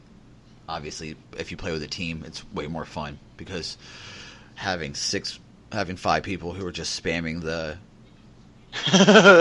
there's no in-game chat. Like there's no fire team chat unless you're in the team with somebody. They can hear you if they choose to, but there's if you hit the direction button, you can hit, like if you hit right, it comes up with a subsection. You can go attack the payload. There's kids that just attack the payload. They'll just spam it the entire match. And those people, I want to reach through a la Mike TV from Willy Wonka and choke them, non-consensual, just a non-consensual. I want to just squeeze until your head pops. But I mean, it's more. I mean, I said it earlier. It's more of it feels like a sport. Yeah. Like there's ebbs and flows. You know what I mean? Just because you lose the objective doesn't mean you lost the round. You just lost a point. It's a point system. There's 4 points to a win. And if you if you capture the objective, you get a point. If you take the objective to the base, enemy base, you get a point. If you stop them, you get a point. So you see what I mean? And you can't. So there's like counterplay. There's recovery. They do have a game mode that is more like the classical, push the payload, where whoever gets it across or gets it their payload the furthest wins, which is a little more standard, I guess, for team shooters. Yeah. But I really like the most popular one. I can't remember what it's called. Siege. Yeah, Siege. I really love that because, like I said, it's very ebb and flow because you have to be on your toes for whatever might happen. Like maybe the opposing team is really good at capturing the point, but as soon as it goes to making the push, they could crumble. Yeah. So all you need to do is defend your push, and then maybe find this one window where you can crush them while they're on point and take the point, and all of a sudden get in the lead. I mean, I've had amazing games where, there was one game that the one game me and Buster played. It's like the first round we captured the point, we actually made a successful push, 2 points early on, no problem. Opposing team captured the point the second time. It's like, all right, no problem, but we stopped their push. And it happened again because you can't win a game. You have to either capture the point or make a successful push to win a game. Yeah. So they were able to capture it a couple more times, but we couldn't get that fourth point. And it ended up being like this one, like, last man standing, heroic whoever stand. captures this point wins the entire game, which sadly we lost, but it was still fun because it was epic, man. No, we won that game. We won Did that we? game. Yeah, because Converse I thought it was the on, one we lost. No, because Converse was on the point with his clones. Oh yeah, okay. And he was like, that's right. because remember he told me to dash back because I was pushed Oh, up yeah. using my shield, and then he was like, dash back, I got the point. So I dashed through the point to speed it up a minute, and he was like, we got it, and we won. So yeah, so I mean, it's really like, and it actually, hilariously, the people that make Paladins also make a MOBA called Smite. But hilariously, Paladins actually has a few more MOBA elements than Smite does. Okay. Like, Paladins has stealth grass. If you stand in this tall grass, you can actually go invisible and recover some health. Because there's if you don't participate in combat for a few seconds, you can actually start regenerating health on your own.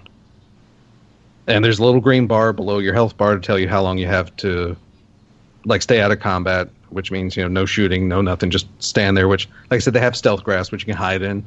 Right. Which is a common MOBA element. And the fact there's kind of an item system, like, in-game beyond, like, the cards that can help tune your character. There's, like, in-game items that, it's like there's a few defensive ones, but you can only choose, like, one from each category. There's, like, 4 categories. There's some of the defensive ones are like reduce area damage or reduce direct damage.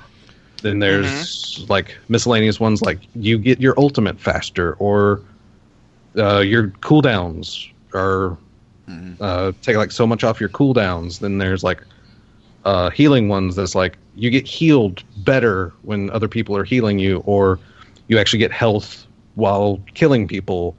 And then there's other ones that's like if you attack a person, they get this debuff to where they don't heal as well, or you get extra damage to enemy shields to help counter tanks. So there's a lot of counterplay. There's ones that damage deployables more, which I use all the time whenever I see an opposite build. Yeah. So I mean, there's a lot of play and counterplay in it. There's a lot of strategy, and like I said, it just feels more in depth. Yeah. To me than Overwatch does. There's a lot of field of depth there, which is pretty much rivaled, I think, by Destiny and how you can currently, which sadly isn't happening in D2 as much, but it gives you a little more customization in your person. Yeah. Yeah. Yeah, that was one of the things that frustrated me with Overwatch. We were rolling 6 deep, so I was running with a crew. And it felt like,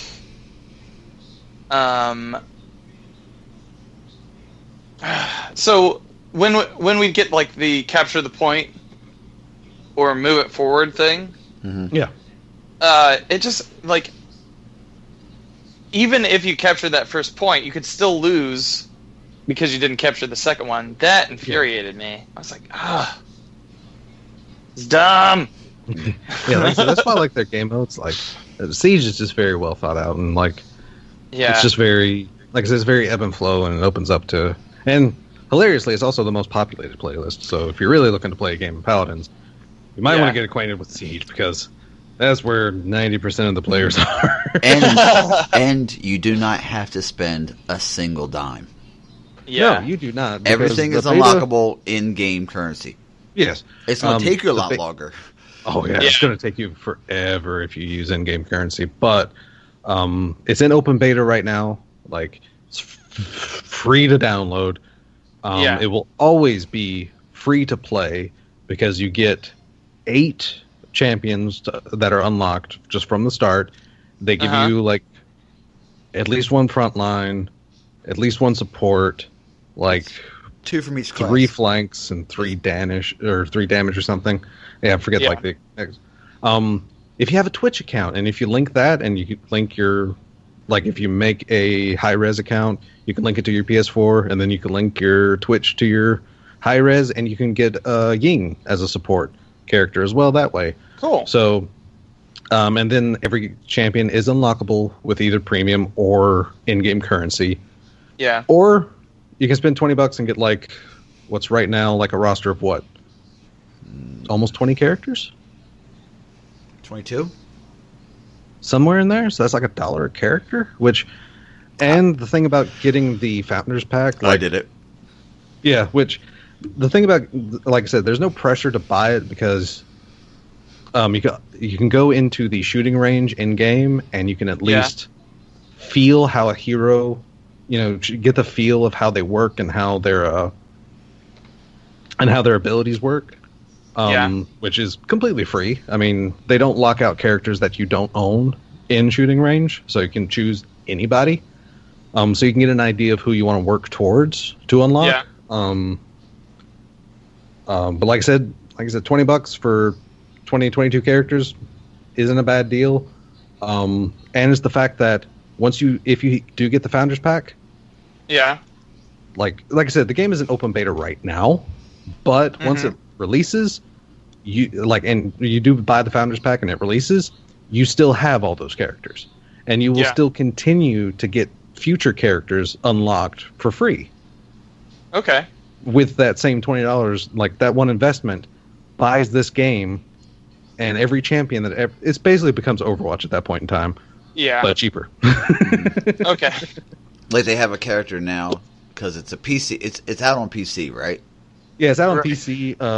The patches are a couple weeks delayed because, of course, there's an entire system they have to go through to put out patches on console. So you can actually look at a PC patch and see what's coming to a console in a couple weeks. Like I know, it's really cool. I know Zon the Dark Tyrant is coming. The new character, which is an anime character. That son of a gun with a sword, a melee character? What the crap? Yeah. He made a melee character whose weapon is a flaming sword. Yeah. That's awesome. Basically, he almost reminds me of like either Chinese. I'm almost wanting to say Mongolian in armor design. Yeah. Yeah. Sort of. I mean, kind of, Dark Tyrant. Yeah. Yeah. Kind of Mongolian / it's definitely like Ming some Dynasty mix between like China, old Chinese and possibly some Mongolian influence there. I don't know if those cultures ever really mixed because I'm not that savvy on world history. But it looks awesome because it definitely looks like a Chinese Dao blade, and it's like freaking on fire, and it's like it's oil. He puts the oil on and lights it. Like that's how he refill, like how he reloads. He puts the oil on and lights it, and then he can do melee attacks, like up close melee attacks, and he's like I guess a mid range character because he throws arcs of fire, which I am stoked for, ladies and gentlemen. Stoked for. But yeah, and as always, as people will know who are listeners, Paladins is also the game. Like I said, I got into it because it's like my D2 prep. Because it is team focused, it is about strategy. It has, like I said, a main Victor, and he could put out some heavy damage if you load him out right, which I try to. But even then, I feel like I can melt people fast. But still, it's like around a second to kill even some of the squishiest people. And it's going to get call-outs too. Because the call-outs are very, very singular. Like, there's no, left, right. It's like, blue house, red house. Like, it's there's very... the building over to the left or the mine shaft over to the right. I mean, the maps are detailed, but still very simple. So things are easy to call out, and it's good to learn to, like I said, it's good for learning to call out. There is a UI option that gives you information very similar to how D2's UI is looking. So, like I said, it's giving me that practice to start pay more attention to the top of my screen. Yeah.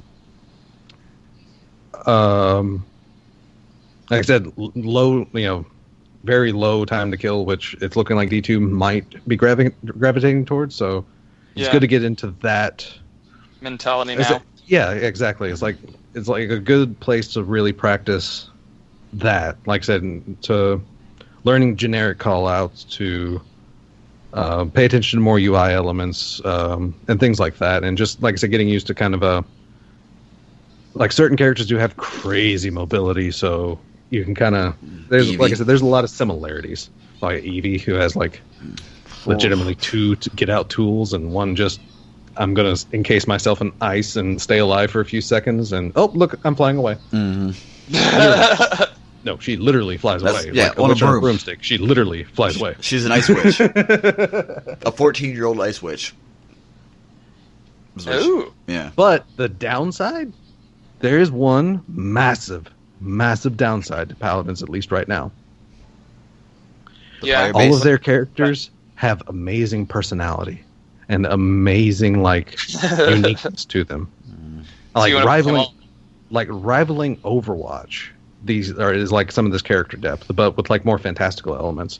Because you have Ruckus, who is a little goblin who is in a sentient mecha suit They hate each that other. calls himself which calls himself Bolt.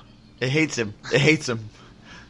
So you have this little goblin that's like, Ruckus! And then this proper English-speaking and Bolt.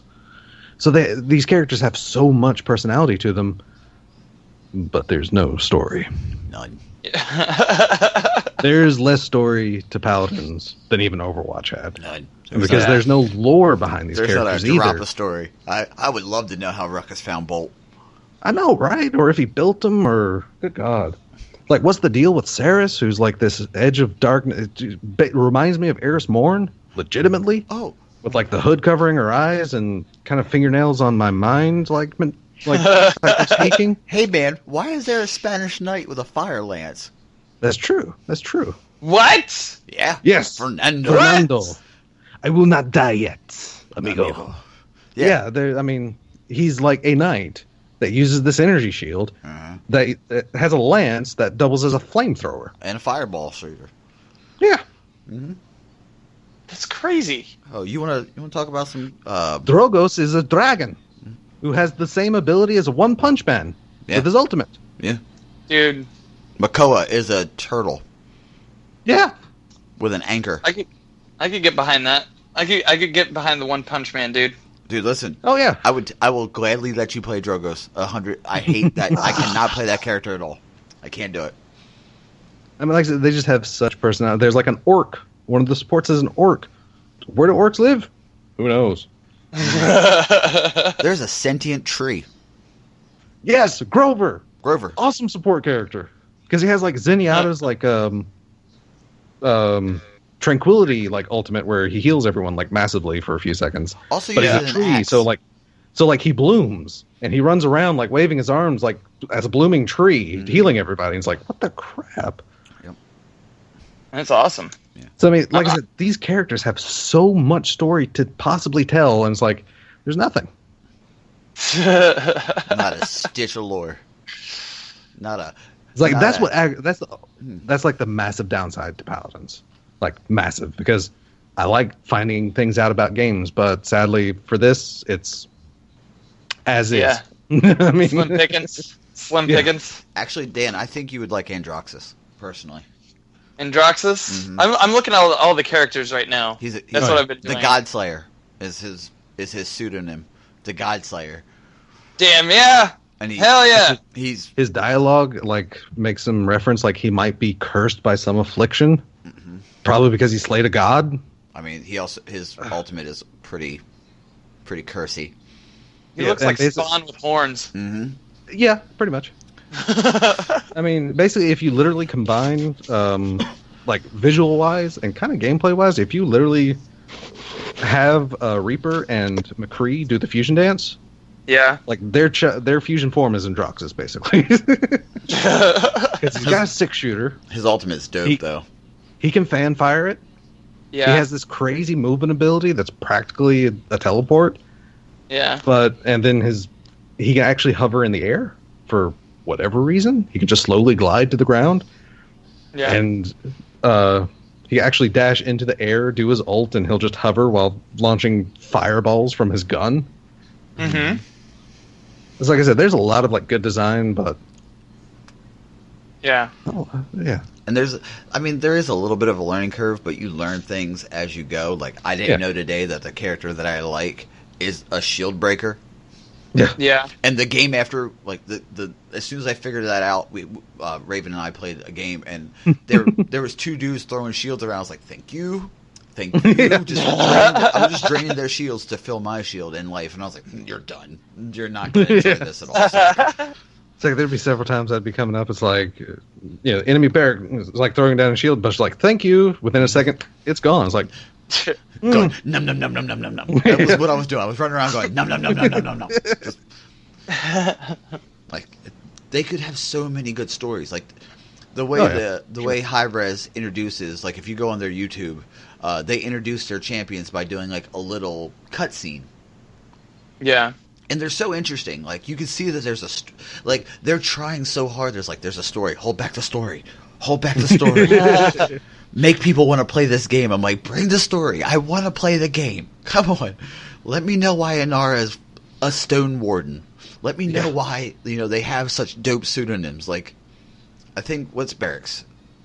The Raid, the Ruin Raider, something like that. I think. Yeah. But oh crap. Yeah, that and actually High Res is actually local for me because they are a Georgia production. Are they? Oh yeah, they are, because it comes up in the beginning with Made in Georgia, the peach. Which is really weird also, though, that they don't have like a lot of lore, because like I said, their other game is Smite. Which is about gods. Yeah, it's about deities from, like, literal deities from pantheons, and they tweak their story and lore to fit in with the setting where they all exist at the same time, and they're in this battleground for whatever reason. Mm-hmm. Yeah. One thing that has got me kind of, Raven, I'm sure maybe you might be able to explain this to me. Is there only like 3 maps in the game? Oh yeah, for sure. Okay. There's like maybe 4 or 5, maybe, but yeah, and that's another bad thing about it is, hilariously enough, like people say that Paladins is an Overwatch ripoff, but Paladins and Overwatch went into closed beta at the same time. Yeah. The only difference is Overwatch released as a full game. Paladins is still in open beta. Yeah. So that's the downer, is the fact that they're still not released as an official game, but as I told Buster, they have made mention that with the addition of, with them starting to introduce mastery skins, they are starting to kind of gear towards finalizing the product. Yeah. Which is good news, because, good God, like 2 years in beta, practically. And Dan, think of it this way. If you get into it, you can use the Daddy Fat Snaps line. Been here every single day since beta. Yeah. True. Actually, I'm watching some gameplay right now.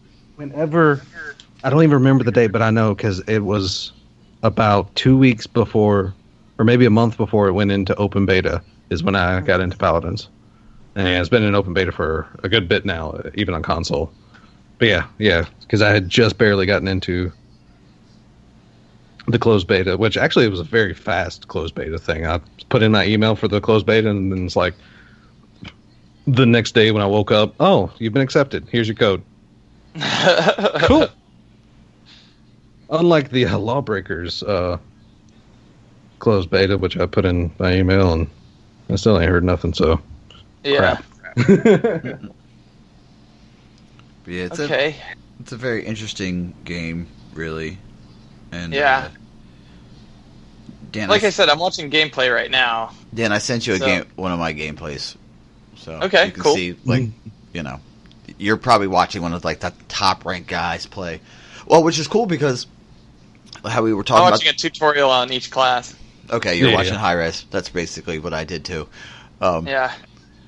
You can go in to, like, when you make your loadouts, you can go in and see what the number one, like, say you wanted to play, say Eevee, right? Yeah. If you like that class, you can go in and see what the top ranked Eevee player is using as a loadout, and if you have the cards, you can copy that loadout directly. Yeah, that's cool. Which is exactly what I did with Victor. Is I actually looked at the top 5 and noticed that the top 5 had the exact same loadout. So it's like, oh, that makes sense. Yeah. I'm going to use this. And I've actually been having a lot better Victor play, too. Oh, a So it's palindrome and a icebreaker? basically. Is that basically what that was? Yeah. Yeah, because I play Barrack, which is the dwarf with the turrets. A little bit different than, I guess, most people do. Yeah. But, it's the way I play. I'm good. As long as I stay near my turrets, I'm effectively invincible. Plus, they're invincible. So it's like a feedback loop. Right. But, yeah, you'll see that in the gameplay I sent you. But, yeah, man, it's fun. Cool. We'll definitely be on. I'm definitely going to be on later on tonight. I got a birthday party, but my niece turns 10 today. Oh, cool. Yep. I'm helping a clanmate with a raid this evening. But yeah, man, if we're able to link up, that'd be awesome. Also, when you link up, you get more in-game rewards. Yeah. Cool. More experience, more gold. I think it goes up to 25% more with the max people. The first time it's 10, and then after 3 in a party, it was 25%. Okay. And then you can get boosters as well. Yeah, which they take more premium stuff, but they do have like multiple days of login rewards and such. Which that's another like my only little nitpick to Paladins is in Smite. It's like kind of easier to get a hold of like more ways to quicker ways to unlock people, like quicker ways to do certain like get gems and stuff like that. But then again, I do also remember that Smite probably was very much more bare bones when it first came out. So like stuff like that will probably have to come with time once the roster starts expanding a little more. All right. But it's definitely worth the time. It's definitely worth a try. You know what I mean? Yeah. Pretty good shake. All right. Like I said, if you can get behind it, like, because this is like I've told people before. I mean, The Last of Us and Destiny were like my gateway into shooters. Yeah. Since the Unreal Tournament 2003. So. Yeah. I had to. I didn't like Crucible so much either when I started because I was getting like. One thing I had to remember, like, why my lifetime KD in Destiny 1 is still at a 0.9. Because, most of year 1 of Destiny, I was getting like 0.4s, 0.3, 0.5. Yeah. So, I mean, I had to work with a whole lot of suck to bring that up to 0.9. Yeah, same. I was just looking at, like, thanks to Destiny Tracker, you can look at your previous games, and you see, like, your previous games are like 2.5. 3.0, 1.27, and then you're like, why is my KD a 0.92 or 0.90? And you're like, oh, because the first little bit I was just throwing 0.2s. You know what I mean? Like, it was a world of suck. Yeah. So, I mean, I have to remember that, especially, like, looking at Destiny, it's like your recent average. It's like, I thought I played like garbage, but here I am with like a 1.3 average for the last few days. Cool. Why am I still at like 0.95? Good God. Yeah, getting it to raise a point, not even like a whole point, like a 0.1 or a 0.01 is fucking multiple games of just shredding ass. Yeah. Which is another reason why I'm not opposed to Destiny 2 being a sequel where we're leaving everyone behind, because that means I get to throw away my bad PvP baggage, and I get to keep my new bad PvP baggage. Yeah, I still get that PvP baggage, but it's a different set. It's a better set of luggage. It's new. This one has wheels. Exactly. It's updated. Yeah. Okay, so like I said, maybe I should backtrack a little bit. I do enjoy some Destiny PvP every once in a while now. Like, I think it's because I have learned a few tips and tricks here and there, but that's taken me like 3 years to do. Exactly. So, it's got to put your mind to it. Yeah. You must be like water. I am water. I don't know what you're talking about. Actually, I am coffee right now. My body is. You're 80% coffee right now, Dan. Let's just be honest. I know. And also, legitimately, like you want some of the best quotes ever. Just look up some random Bruce Lee quotes. My God. And if you really want to feel bad about yourself, Look up the Book of Five Rings by Miyamoto Musashi, because then you realize that one, this guy made his first kill at 13 years old with a wooden sword. He killed a full-grown man who had a sword, like a real sword, with a wooden sword. He killed him with a bokken. And won every single duel he was ever in, and that's like 70, I think, is what it was up to before he died. And he wrote a book that I took, like I was telling you guys earlier. I took my son to the art supply store and bought him a cup. Like he loves dragons. The kid loves dragons. He's butthole crazy. What kid doesn't? Yeah, but he's like deep into dragons. Like I'm okay with it because I know dragons usually lead to liking fantasy. So I know, like, after this book, he'll be like, I want to read this book about dragons. I'm like, yes, Aragon, let's go, everything, let's go, whatever. And I was walking around and I just was just walking through. You walk through a bookstore, you're like, oh, look at this, and I was like, Book of Five Rings, mine. Grabbing it. It's just good to have around because it just like the way he phrases things. It's so like, I've killed people with a sword. I killed a dude with a stick. If you wanna win, listen to me. And you're like, yes, very well, yes. It was from I think he was born like the 1600s. So obviously some things are different, but like the strategy he talks about makes sense because it's like he uses a lot of like artistic terms like rhythm, like a battle's about rhythm, and if you let your opponent's rhythm counteract and overpower your rhythm, you'll lose. But to win, you have to throw their rhythm into discord and chaos. And I'm like, man, like that works in everything, real life or video games, because like we were playing, like Raven and I and Converse, we were playing a game and I think we were down 3-0, right, Raven? And we mounted that comeback. I remember. I think we mounted we did a comeback, or we might have been close and then lost like a quick. That might be the game you were thinking about where we lost the final point. But we threw their rhythm off, and that's all we got to do. Yeah. Oh yeah, and it's amazing like how like I said, just there's the strategy is still there, like because in like the comparison, like shout outs to King Qualia. Oh god, I hope I'm not mixing my people up. But yeah, the King Qualia that started the Crucible Book Club with the Art of War, and like making that apply to Destiny PvP.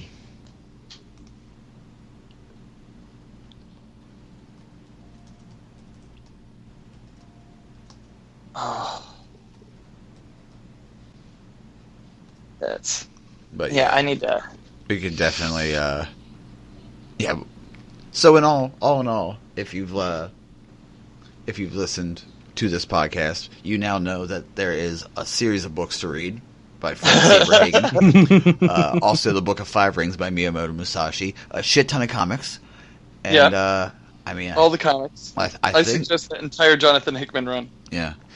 And a couple shows to watch if you're interested in shows. And if you want to listen to some podcasts, check out the Destiny Tracker Podcast Network. That's right, doing a live read today. The Destiny Tracker Podcast, Destiny Down Under, Rabbit Hole Radio, Destiny RngCast. Of course, RngCast. You should always listen to RngCast. Am I missing? The best. No, I'm kidding. I love you all. The Destiny Master Breakdowns. Yes. Yeah. So give them all a listen to, but always listen to the RngCast. I mean, yeah. Where else are you going to listen to? How to sandblast somebody? Oh, that's a pre-show. That's only for Patreon. Oh, get sandblasted, y'all. But I might release that one if somebody asks for it. If we have extra space at the end of the month, this pre-show, so they can know what sandblasting is. Whisper your sandblasts. Yeah. So, Dan, why don't you tell everybody where they can find you?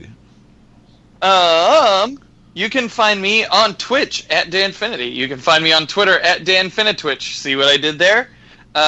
You can also find my band Bonesetters at bonesetters.bandcamp.com. And that's me. And this is your boy Raven. You can, as always, find me on Twitter at DES_Raven. And you can search me on YouTube at DeathSwitchRaven. And I'm Buster, the Body Knuckles. And you can find me on Twitter at BusterKnuckle13. That's BusterKnuckle13. On Twitch at Buster_Knuckle. And you can find this podcast, the RngCast, at the RngCast on Twitter and Instagram. You can email us, therngcast@gmail.com. You can find us on Twitch, twitch.tv/the RngCast. On YouTube, the RngCast podcast, which is weird because I guess the RngCast was taken by some random, other people. You can I see what you did there. see what we did there. You can support us on Patreon, patreon.com/the RngCast if you choose so. If you do, I think at the $3 limit, it's the $3 a month range, you get the pre-show, which you will find out what sandblasting means. Sandblasted! It's pretty gross, Get but sandblasted! Dan made a little drop for us. There you go. And you can hear about the Father's Day 2018 idea we've had. So, that being said, this is the 58th episode of the RngCast. Dan, thank you for coming on, man. I love having you on, dude. Thank you guys for having me. We always end up talking about the same things toward the end. Well, but you put it's comic awesome. book nerds together. That's what's going to happen. You Yeah, understand? we're Yeah, going to talk it's about going to gravitate comics. towards comic books. We're going to talk about comics. This is going to happen. Yeah, so Like, at least a little bit. Yeah. a little bit. A little bit. That and Paladins. You put Raven and I together, we're going to talk about Paladins too. Oh, yeah. But I'm Which just going to also, say this. as I'm going to as say an this. advisory, as an advisory to those, Paladins is not replacing anything. It's just a really fun game. we're always playing Even Destiny. though we did spend about 30 to 40 minutes fanboying over it a bit, it's okay. Hey, when it's just a fun when Destiny game. 2 comes back, when Destiny 2 comes out, I'm going balls deep. Balls Oh, yeah, Yeah, sure. deep. yeah. So, go ahead, Dan. You had something to say before I say Okay. we're out? I'm going to say this in passing to you guys. You need to check out Paper Girls and Private Eye by Brian K. Vaughan for your non-Marvel and DC needs. They're super good. You can get Private Eye for free on panelsyndicate.com. There you go. That's all. And that, Fair being, enough. and that being said, this is the 58th episode of the RngCast. We're out. Later.